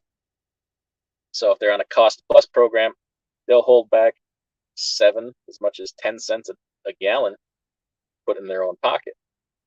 My intention was I would hold back 2 cents, 1 cent for like administration, and hopefully that would cover all that, and then a penny per gallon for myself. Problem is, people got to sign up and they got to use it before, you got to get to substantial purchase power before you can get really good discounts. So these programs that people have developed, like TVC ProDriver, like Nastic, right? It took them a lot of time, a lot of years to build these programs up to where they're offering these discounts. With the kind of investment that I would have to lay out, and then the entry point, you guys are already on these other cards. I'm not sure I could have built it out like that. So rather than put out all that money, and plus I'm putting my name on the line, right? So if I bring out a fuel card, like, it better be good. Otherwise, I'm like damaging like my reputation, or I hate when people call it their brand, whatever. But I'm damaging that, right? Because I'm not going to put out things that, I believe I could have right off the bat been better than like an RTS and some of these other ones. But there's some pretty decent fuel cards out there. So, and how do I, new to it, compete with XPO, compete with Nastic? I believe over a 10-year period, I believe I could beat them, but not starting off. That's the sticker, starting off, right? So that's what I've been working on, and after I got all the details, I've decided I don't think I'm doing this. Now is not a good time probably for me to be putting out that amount of money. Anyways, you never know in the future. I'm still open to the possibility, but somebody's got to be willing to start at a better entry point for me. There was one truck stop chain that was really willing to step up and go max discount right away, but it's not enough, probably, to be attractive to you guys. So I don't know. I'm still open to the possibility someday, and that's kind of I was excited about it because I haven't seen anybody else do something like that, like not a YouTuber or anything, and I was like pumped up and excited to be like the first one to bring you guys something like that. But you never know. So now I just spoiled it. Now if I ever do it, I won't have a surprise. Shame on. Iron Sharp says nobody wants to work when the government is giving out $400 food cards. Are they still doing that? TBT says critical and strategic thinking is not used as often as it should be. It's like common sense is a skill that's dwindling. Yeah, they don't teach it anymore. I'll tell you that. Paul E, being able to read road signs on the American roadways is a good start. Yeah, I 100% agree. That's one skill that everybody has lost due to GPS. And it drives me crazy. Like, even when I'm driving in the car with somebody, I'm like, well, this and that. Like, well, how do I know? I'm like, well, there's a sign right there. Or driving through a construction zone and all trucks use left lane next 5 miles, and you see every damn truck in the right lane. Like, there's a sign every 100 yards, but you didn't see it. Ugh, crazy. Paulie says, be courteous enough to honk a few times after you didn't swing wide enough and hop a curb. There you go. As long as you call it out, right? Yell out curb, you're good. Taking ownership of one's career or trade craft is another dwindling mindset. That's true, because they've taught us that you can always just blame somebody. Somebody's going to fix that for you, right? You didn't build that. We built that. Stop giving out the trade secrets. I didn't give nothing out. too much. No specifics. Iron sharp communication is key. In another year, people will beg to work for you. I'll be honest. I get a certain amount of emails right now, but I gotta be honest. Like, one of the things I said was don't automatically look for a reason not to do certain things. And a lot of the emails are that. Like, I don't go here. I don't do this. I'm like, well, I don't have anything against that, but I'm not a big carrier to where I can accommodate that. So I ain't mad at you, but like, I'm just tell you straight up, like, I can't accommodate that. So I'm not gonna lie to you and bring you here and have you be pissed off and mad at me and put all the money into hiring you and then have you leave. So let's just not do it in the first place. Forget about quiet quitting. These kids are gonna do cheap tricks for chunky cheese coins in about a year if it keeps going this way. I don't know what a chunky cheese coin is. I've never been to a Chuck E. Cheese. Iron sharp trucking is going to be like farming, too expensive to get in for the young guy and too expensive to get out for the old guy. Yeah, I was having that thought the other day, probably yesterday or the day before. I'm like, man, this sucks. What the hell am I doing? And then I'm like, I'll tell you what I'm not doing. I'm not milking cows twice a day. So there's that. You know, my worst day trucking is way better than my worst day farming. And I haven't milked cows since I was, I gave that up around 15 years old, but still got family doing that. Yeah, this is better than farming, man. Hey, trucking another super chat. I appreciate it. Do you force your contractors to team drive? I will. Don't behave yourself. And you got 2 bunks now, so I don't see why you can't. Andrax, I hit an eagle. Oh man, I got to be ahead of the pack. Man, those trucks are moving to areas in packs. Yes, they are. Jackknife says when I had a driver and was looking to add, I made a no BS job posting. It was straightforward and basically said what I was about. I'll say it weeded out about 80% of the brain dead morons. Ooh. And that's the thing too. Like, everything's social media now. So put an ad on Craigslist, I don't think even does any good. Everybody's like, well, do you really want to find drivers off of YouTube? I'm like, well, I don't do Facebook. So that doesn't leave a whole lot of other things because I don't think people really look for jobs on like Craigslist anymore. Well, I could be wrong. I don't know. But so everything's kind of social media now. This is about the extent of the social media that I do. Snorlord, I'm back. What did I miss? I ain't gonna tell you. Go back and watch it. That's your punishment. CDN Freight Broker, excellent advice. All logical tips when you're in trucking logistics. You need to decide what level you want to play at. Are you in the minor leagues or the pro league? Each has a level of professionalism. Yeah, you're right. CDN Freight Broker, I just had my first fall off, or my first like severe fall off on a broker load. I don't know if you heard me talking about it, but I don't know. Like, as a non-asset broker, I don't know how somebody could start. If you're looking to start a small brokerage right now, right? You're starting small, like a mom and pop one guy. I don't know how you do it. Because number one, what's your selling point? Like, the only success I've had is only because I've had trucks to offer. So there's that. Plus, when somebody falls off, like on a critical last minute or something, like, I got to jump in that truck and go, daddy-o. Like, have to. There's no maybe, coulda, shoulda, whatever. I got to do it. It's okay. Like, I don't mind. I can. But I prefer not to go across the country. Like, if I got to go a couple 100 miles, that's cool because I can get back.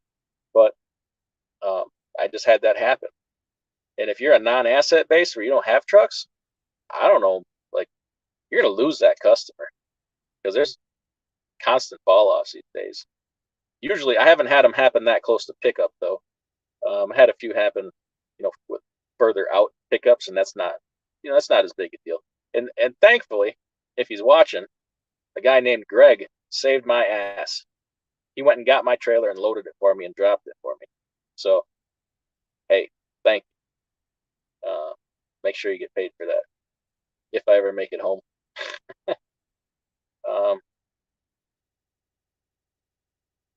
Does Cash ever haul your brokerage freight? No, he's never generally in my area. If I need a job as a company driver, would you hire me? I got 30 years experience with great references. I asked you before, but you fluffed me off. Oh, I don't see why not. I don't know where you live. I mean, 30 years experience, kind of a no-brainer. I know you're a hard worker because you're always running your ass off. It'd just be like, I'll be honest, like I probably couldn't pay you what you're worth. There's so many jobs out here paying so much. Like I don't know if I could. I mean, I'd love to have a 30-year experience driver, but I don't know if I could like pay you accordingly. There's, I don't know if I got it like that. I'm willing to talk about anything, but like I would want you to be happy as well. 30 years experience. I mean, you could probably make 120 grand a year at a company like Yellow or something. You know what I mean?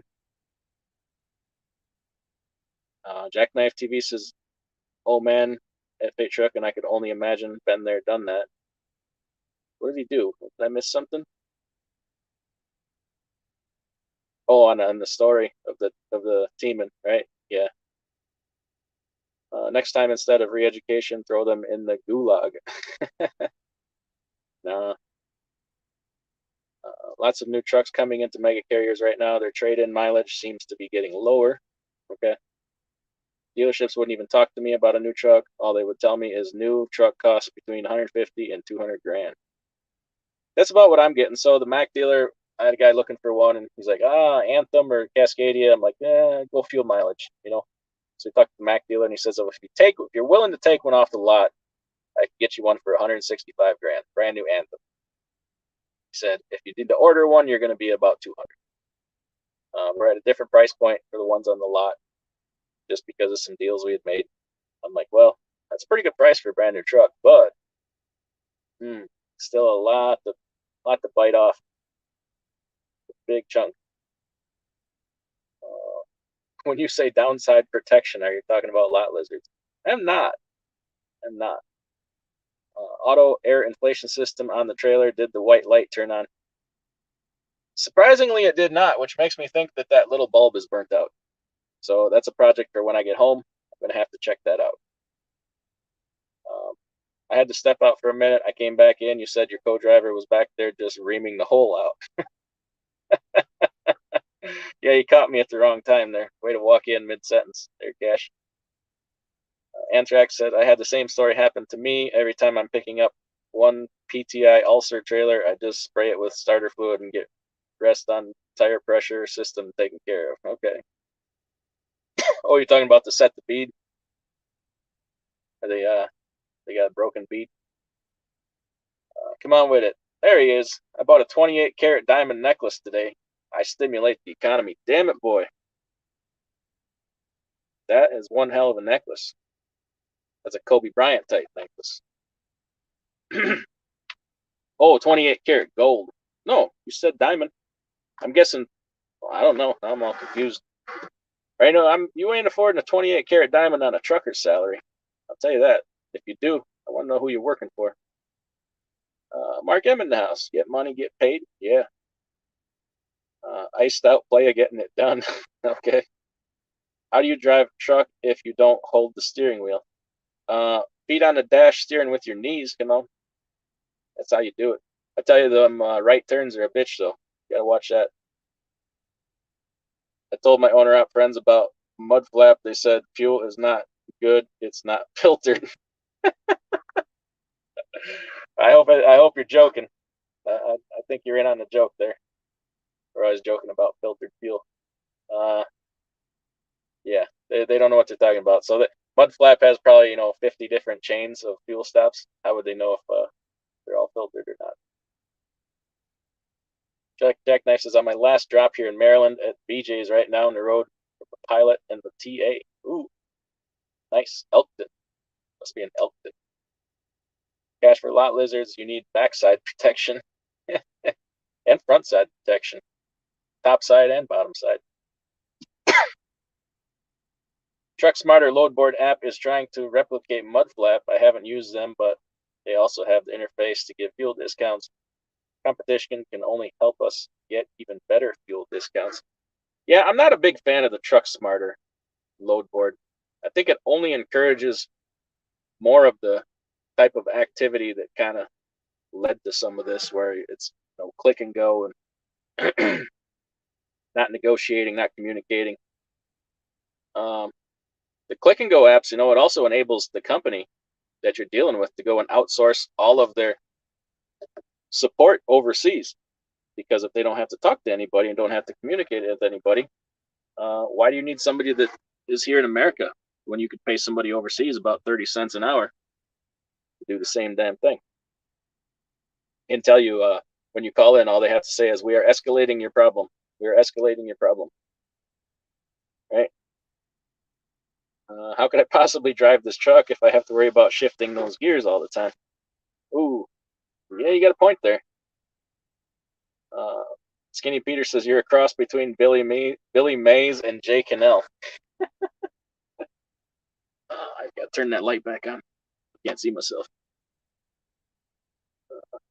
Come on, but it says credit is a tool. If you have a 10,000 repair, 1,000 miles from the home, it makes life a lot easier.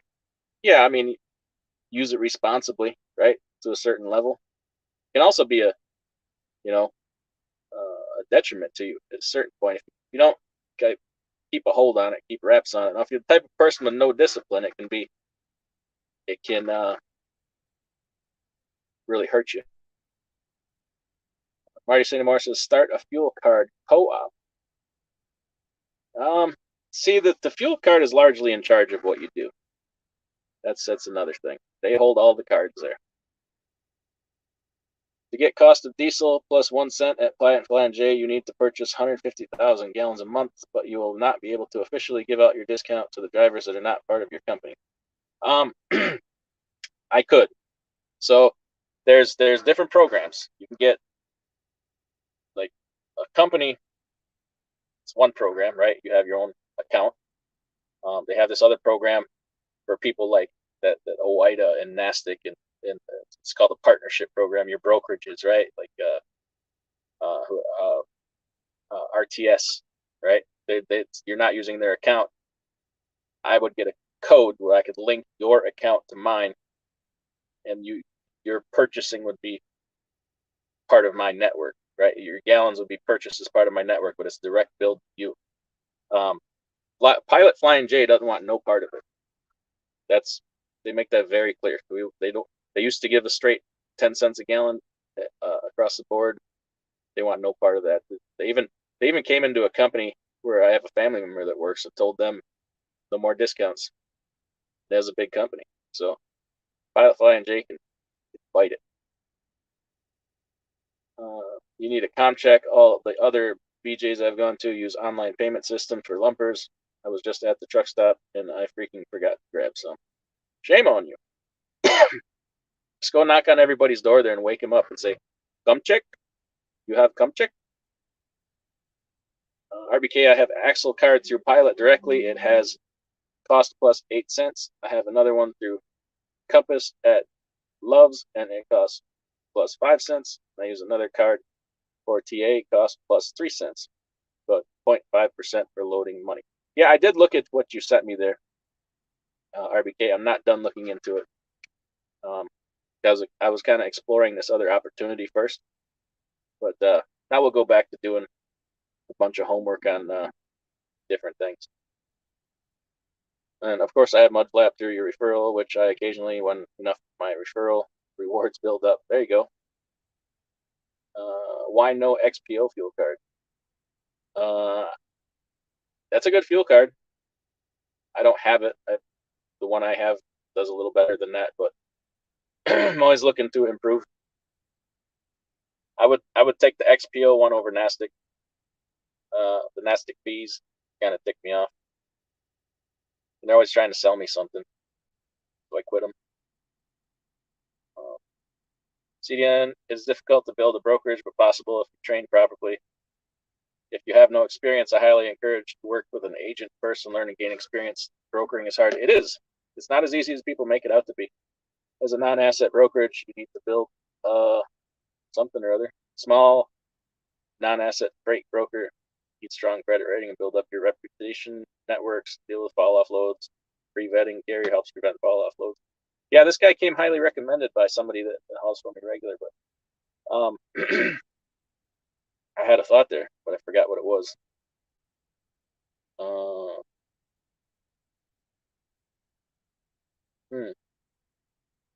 hopefully it'll come back to me. It was in regards to that. Oh, yeah, I was going to tell a story about, I had a shady broker. I forget their name. I actually wouldn't give it out anyway. Started with a PH something, Bill something. And I was going to book a load with them. Their credit checked out. And they sent me the carrier packet. I'm filling it out. And the contract they sent me was blank. In the normal sections where it would have like your venue in case of dispute, arbitration or lawsuit, it's all blank. Days to pay, blank. Back solicitation terms is all blank.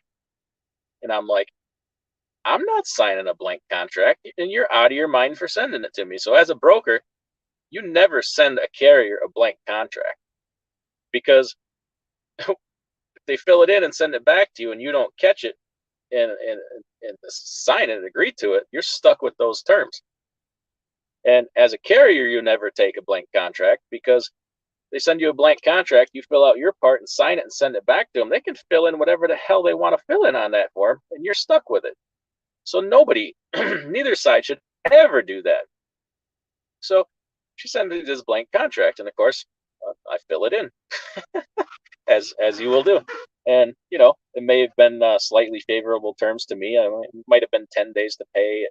It might have said, for back solicitation, the penalty is no more than 1% for 1 day, and all these different things. And I send it back, and she sends a message to my driver, like, and not me. She's like, "This is no way to fill out a carrier packet. I don't know what the hell you're thinking." So I send her a message back. I'm like, first of all, you talked to me about that, not my driver. And second of all, you don't know what in the hell you're talking about. I says, you're obviously new to this, because no broker in their right mind would ever send out a blank contract to a carrier without these sections filled in. And I'm not dumb enough to sign this contract and send it back blank, because I'm not a damn fool. I said, I'm sorry if other people are willing to do that, but they should be ashamed of themselves. I ended it with, you're obviously new to this. Get some more training before you really get screwed. So, and then, we didn't haul the load because probably hurt their feelings and such. Obviously either shady or grossly incompetent. Either way, we're not doing that.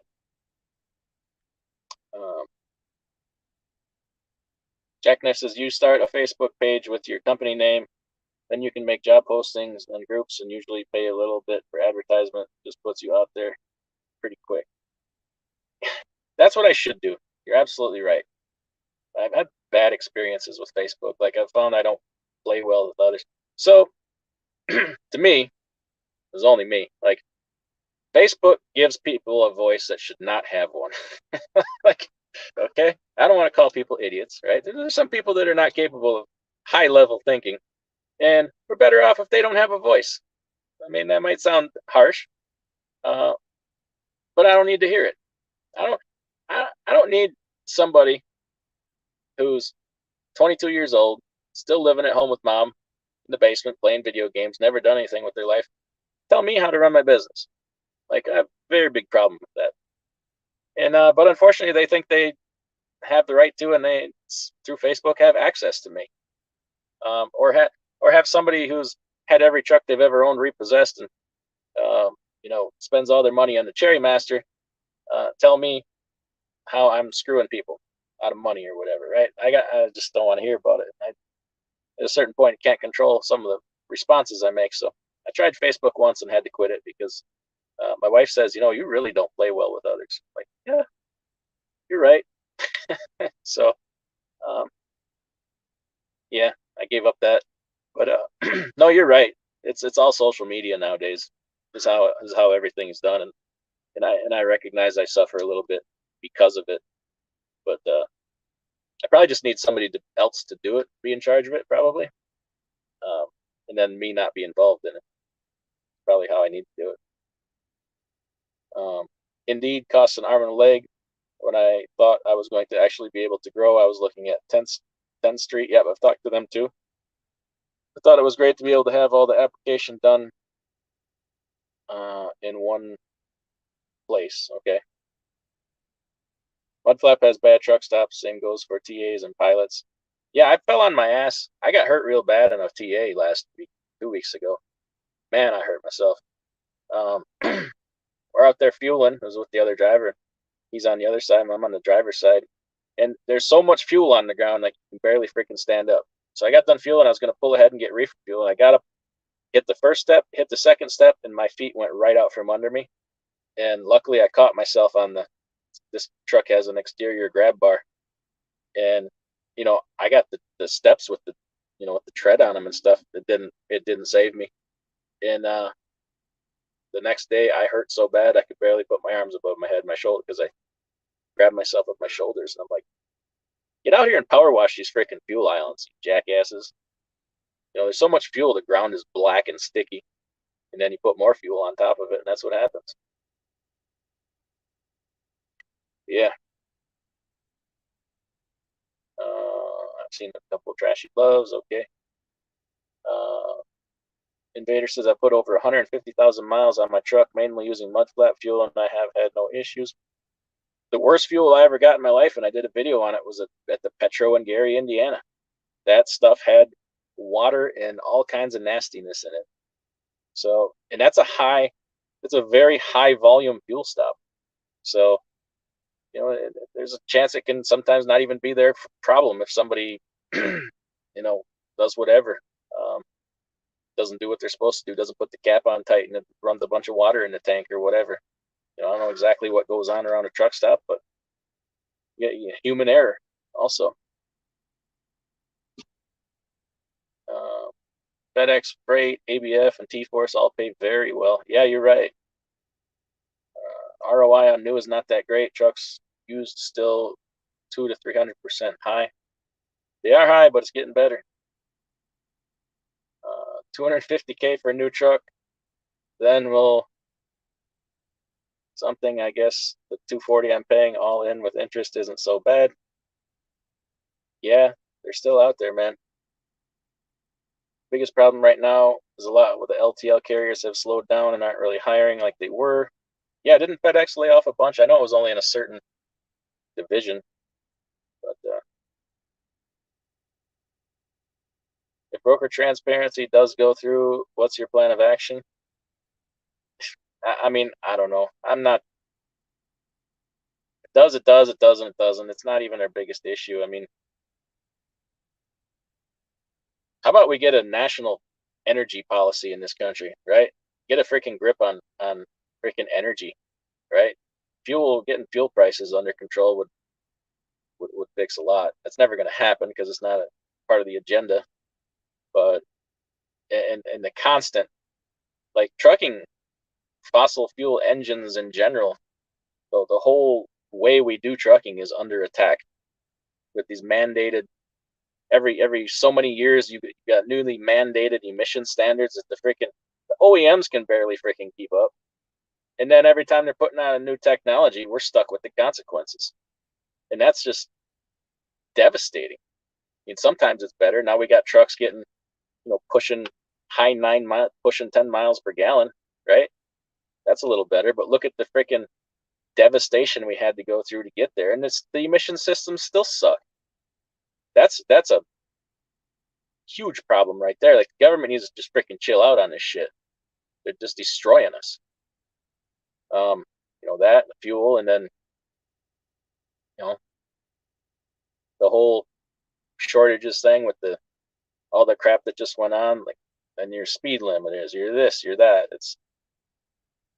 They just need to stop. Just freaking let us be and you mark my words, guaranteed, pretty soon here again, they'll attack the hours of service and try to make it so we can work less. They got to piss around with that every so many years now because somebody's got to bug up their ass. So,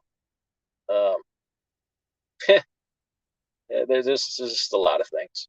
That broker transparency is only one, and it ain't even the worst one.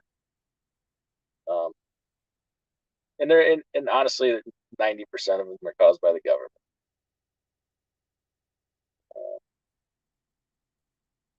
Talk about fuel quality, different trucking companies. Come on, it says that's what's good and bad about the internet. Everyone's voice holds the same weight. Takes a keen eye to spot the difference. Yes. Yes. But unfortunately, you know, somebody out there can tell Steve Jobs how to build Apple, on Facebook. Obviously he's dead now. Yes, I get that. But their voice can their tweet or their Facebook post can be reposted by 100,000 people and end up on the New York Times or whatever and carry just as loud a voice, and nobody knows who this person really is. It could be some idiot in the third grade, right? This equal weighting to stuff is, I don't know.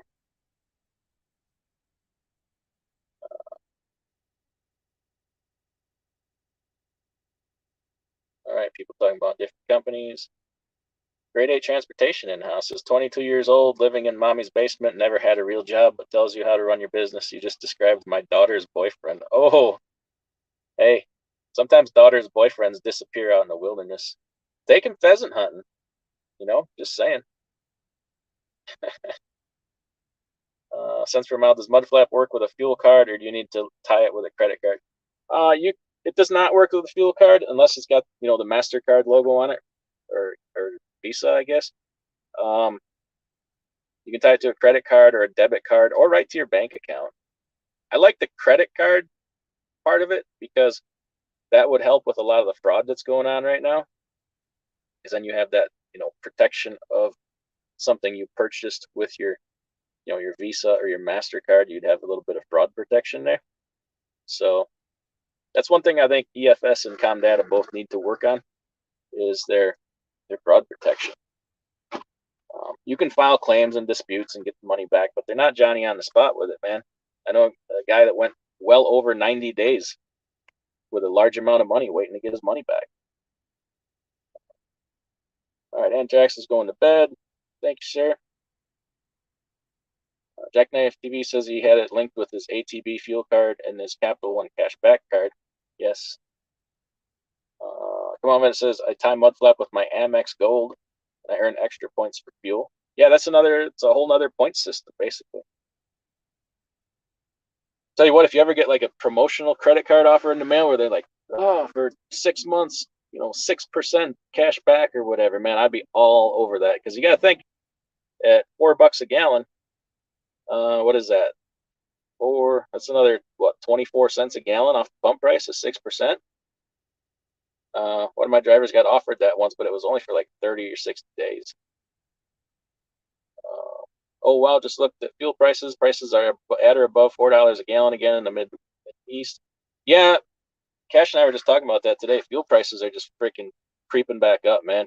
They're up like 50 cents in the last, 11 days or something like that. It's ridiculous. Pretty easy for water to get into a tanker trailer with a bad vent gasket, and it can be several thousand per compartment to fix. The hacks won't fix them. Oh. Dang.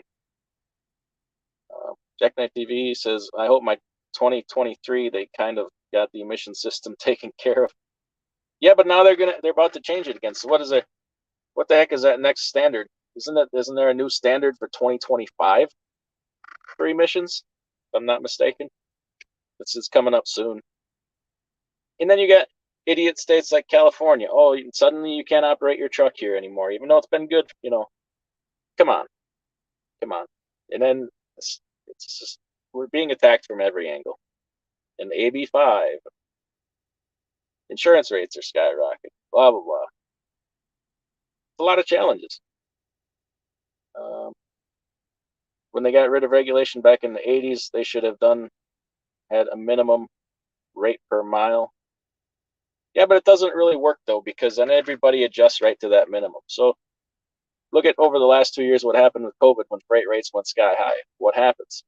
Your truck prices adjust to that rate. your shop rates adjust to that rate, fuel adjusts to that rate, wages adjust to that rate. So pretty soon you're no better off than you were when you had, varying rates, right? And then that'll happen again.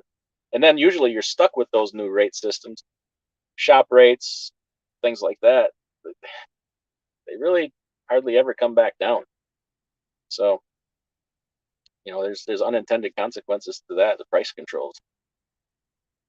And they're going to have a hard time lowering wages because, listen to them already scream, oh, driver shortages, which is, we all know, is largely crap. It's driver mismanagement. But wait till they try to cut driver wages. We'll lose a lot of drivers. But they're likely not going to be able to support the kind of wages they're paying. Jackknife, although by 2027 they got to meet a whole new standard, only emissions due, so I don't know how the hell they're going to do that. R&D usually takes 10 years. Okay, so it's 2027. Okay, I thought it was 25. But yeah, even that's only 4 years away. So, I mean, science, They just want it all to be electric. They don't care if it works or not. Funny enough, though, how they can control electric things way more than they can control, gas and diesel. Shut the electricity off. It's not a problem. They have way more control over things that way. Same with your gas stoves, right? Power goes out, you can still cook. You got all the electrics. You hear about that? Like they're going to ban gas ovens in new construction homes.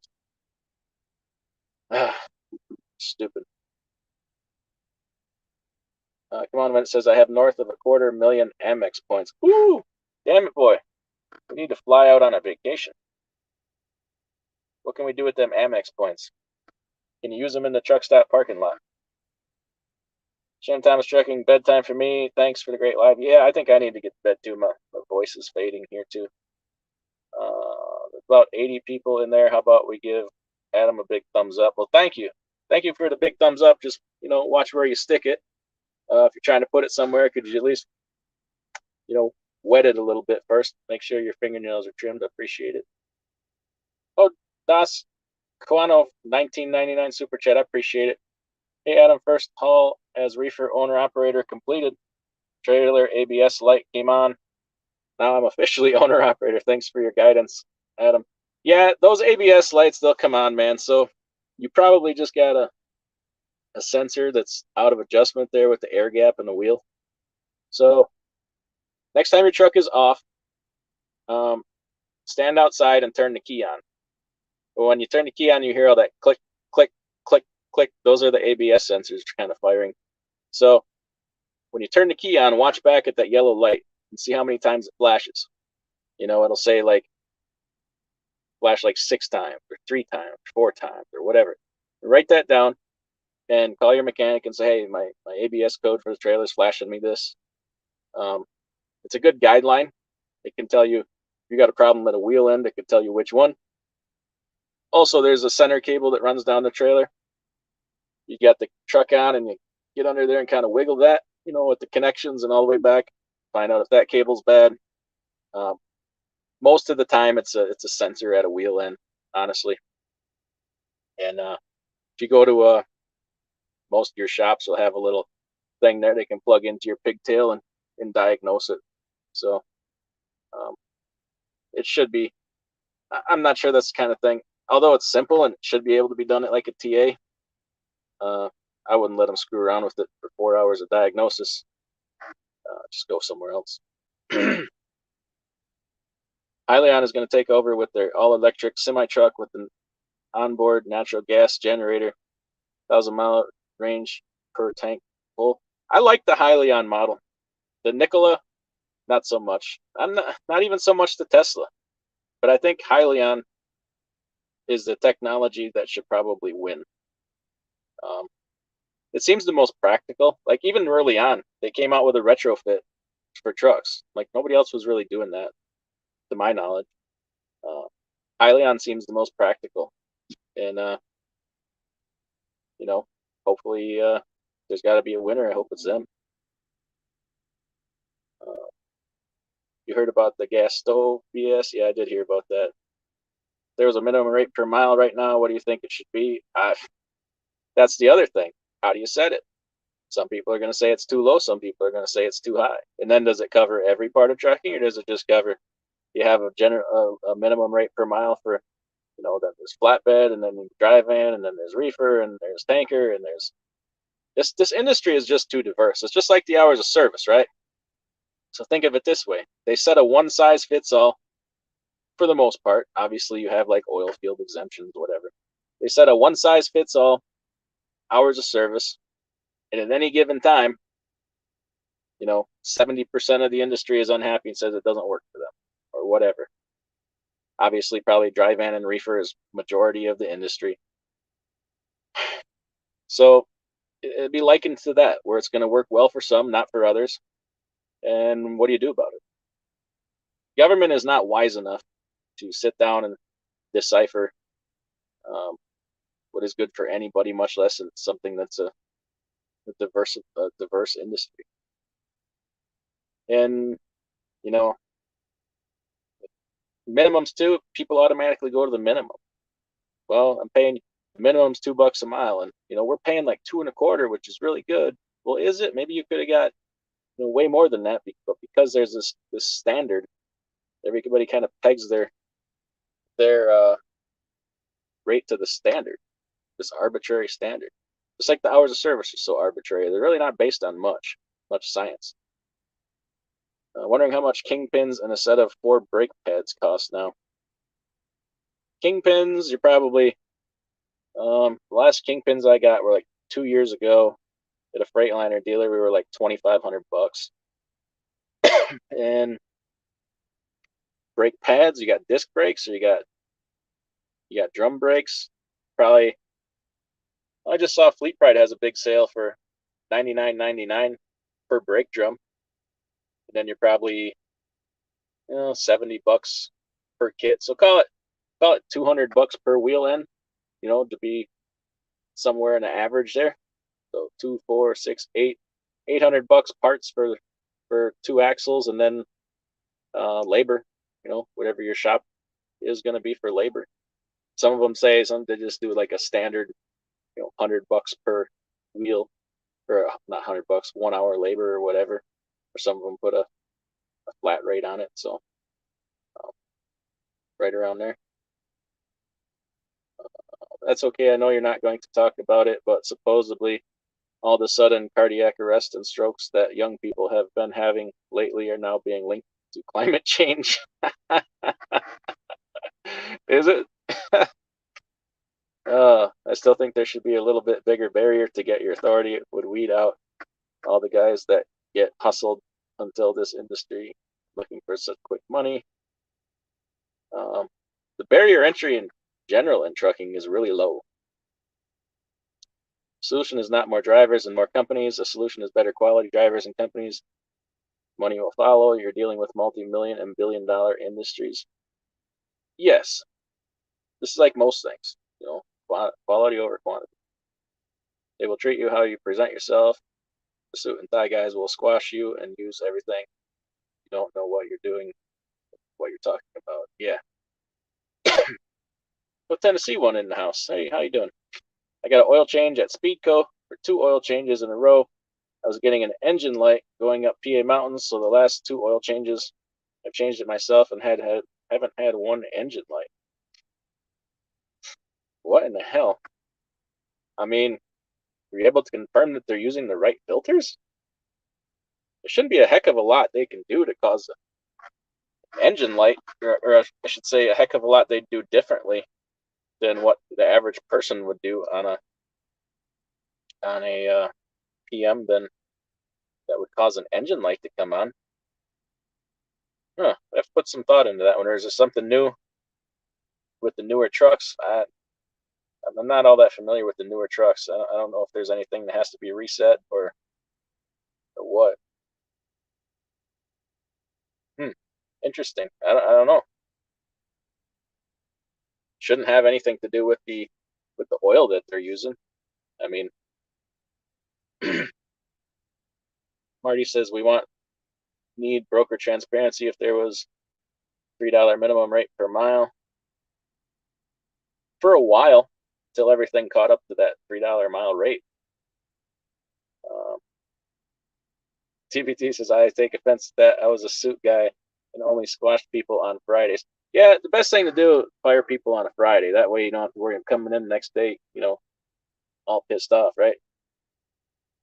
That way you get maximum effect for ruining their weekend too, right?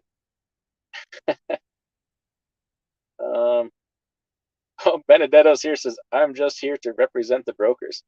Ooh, that's a fine representation. You ain't been here the whole time listening to this nonsense, have you?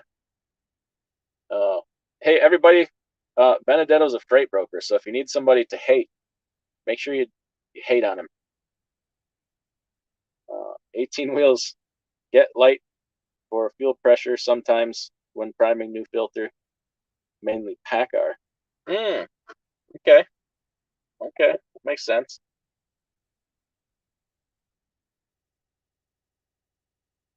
Jackknife TV, I'm pretty sure the carrier I run for gets $2.50 to $3 plus fuel surcharge. So if you guys can negotiate with a direct customer, I don't see why we need broker transparency. Yeah, there's all kinds of things. Like, a lot of people have their beliefs and you're not going to change it. So arguing with a truck driver is like wrestling a pig and shit. Pretty soon you got to realize the pig likes it.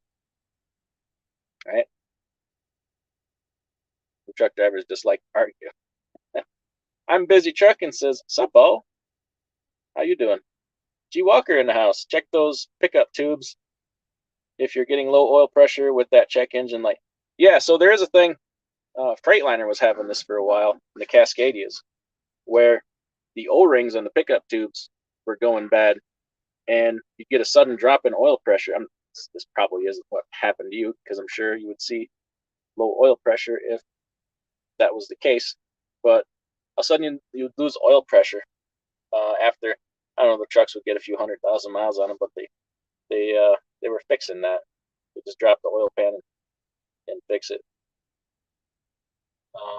W7 Vader wheel burner talked me off the ledge. I was looking at a 2020 Peterbilt 579 with 200,000 miles with the Hyliion system and PACCAR motor. Huh. That's an interesting setup. Here's the thing. Like, when technologies are new, there's obviously problems and there's costs to be absorbed with that, even if it's covered by warranty. You don't want to be, as a small carrier, as a one-truck guy, you don't want to be the guy trying to absorb the costs. Even if they're paying for it, you got time. These things are new. It's going to take them time to figure out what the problem was. Let these bigger carriers absorb that cost and figure all this stuff out with the mechanics before we dip our toes into that. We can't afford to be anybody's guinea pig. AB says, if I approach shippers, do I need more than one truck? Someone mentioned I need 5 trucks. No, that's not true. I got my first shipper. Actually, my first 2 shippers with 1 truck. If you wanna know a lot more about that, go through. I got a playlist on my homepage. It's called Freight Connect, FR8 Connect, where I do talking with Paul from FR8 Connect. Go back and start from the beginning. Watch the oldest one first, and then keep watching each one after that. It's probably some of the better information you're going to get on YouTube for working with direct shippers as a very small carrier. And if you need a little help, he does that. I was supposed to have him on the last 3 weekends in a row, and we have to keep canceling. So we'll get her done soon. The world needs to hear from Paul. He's been a busy guy. So, okay, still has both warranties, but decided against it after talking to Wheel Burner due to the PACCAR engine. Yeah. You recommend any code readers? I've heard of a Bosch HD650 for doing the Cummins stuff. I don't know all the different ones out there. My guys, I have one, and then 2 other guys have the OTR Solutions scanner code reader type thing, and we've liked them. I mean, I've heard there's ones out there that are cheaper The one I have does not have a subscription fee. I think a couple of the other two might. There's different versions of it. The key is just to have one that you can do what you need to do. Do your homework. You can always upgrade later, you know. But if you just have one, you're so ahead of everything, right? Just even if it just keeps you off of one tow truck, which it mostly will. That guy that broke down last weekend, if he'd had one, he could have done his own forced regen and been back on the road, not lost his $5,500 load, and not had me crawling up his ass for not listening to him. So, you know, it's a small price to pay. I'll tell you what, though, that would have been pretty neat to see what kind of fuel mileage you were getting with that truck. Yeah, it would have been. You'd have been, one of the few, I think. Always Learning says, leasing on as owner operator to a carrier. What should I expect in fuel surcharge? Depends, man. Some of them break it down and separate it out. Some of them it's just flat straight across the board. Honestly, well,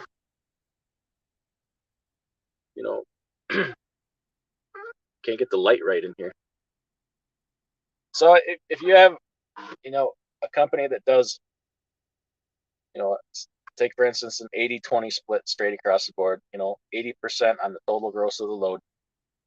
And then off the surcharge and everything. And then if you have another carrier that does 73% on the line haul plus 100% fuel surcharge, if you do the math, you're coming out within pennies of each other. It's practically the same.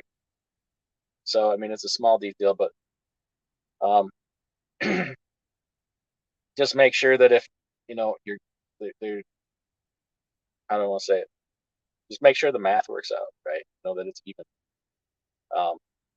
And if you're doing a lot of spot freight stuff, most of them aren't breaking out a fuel surcharge.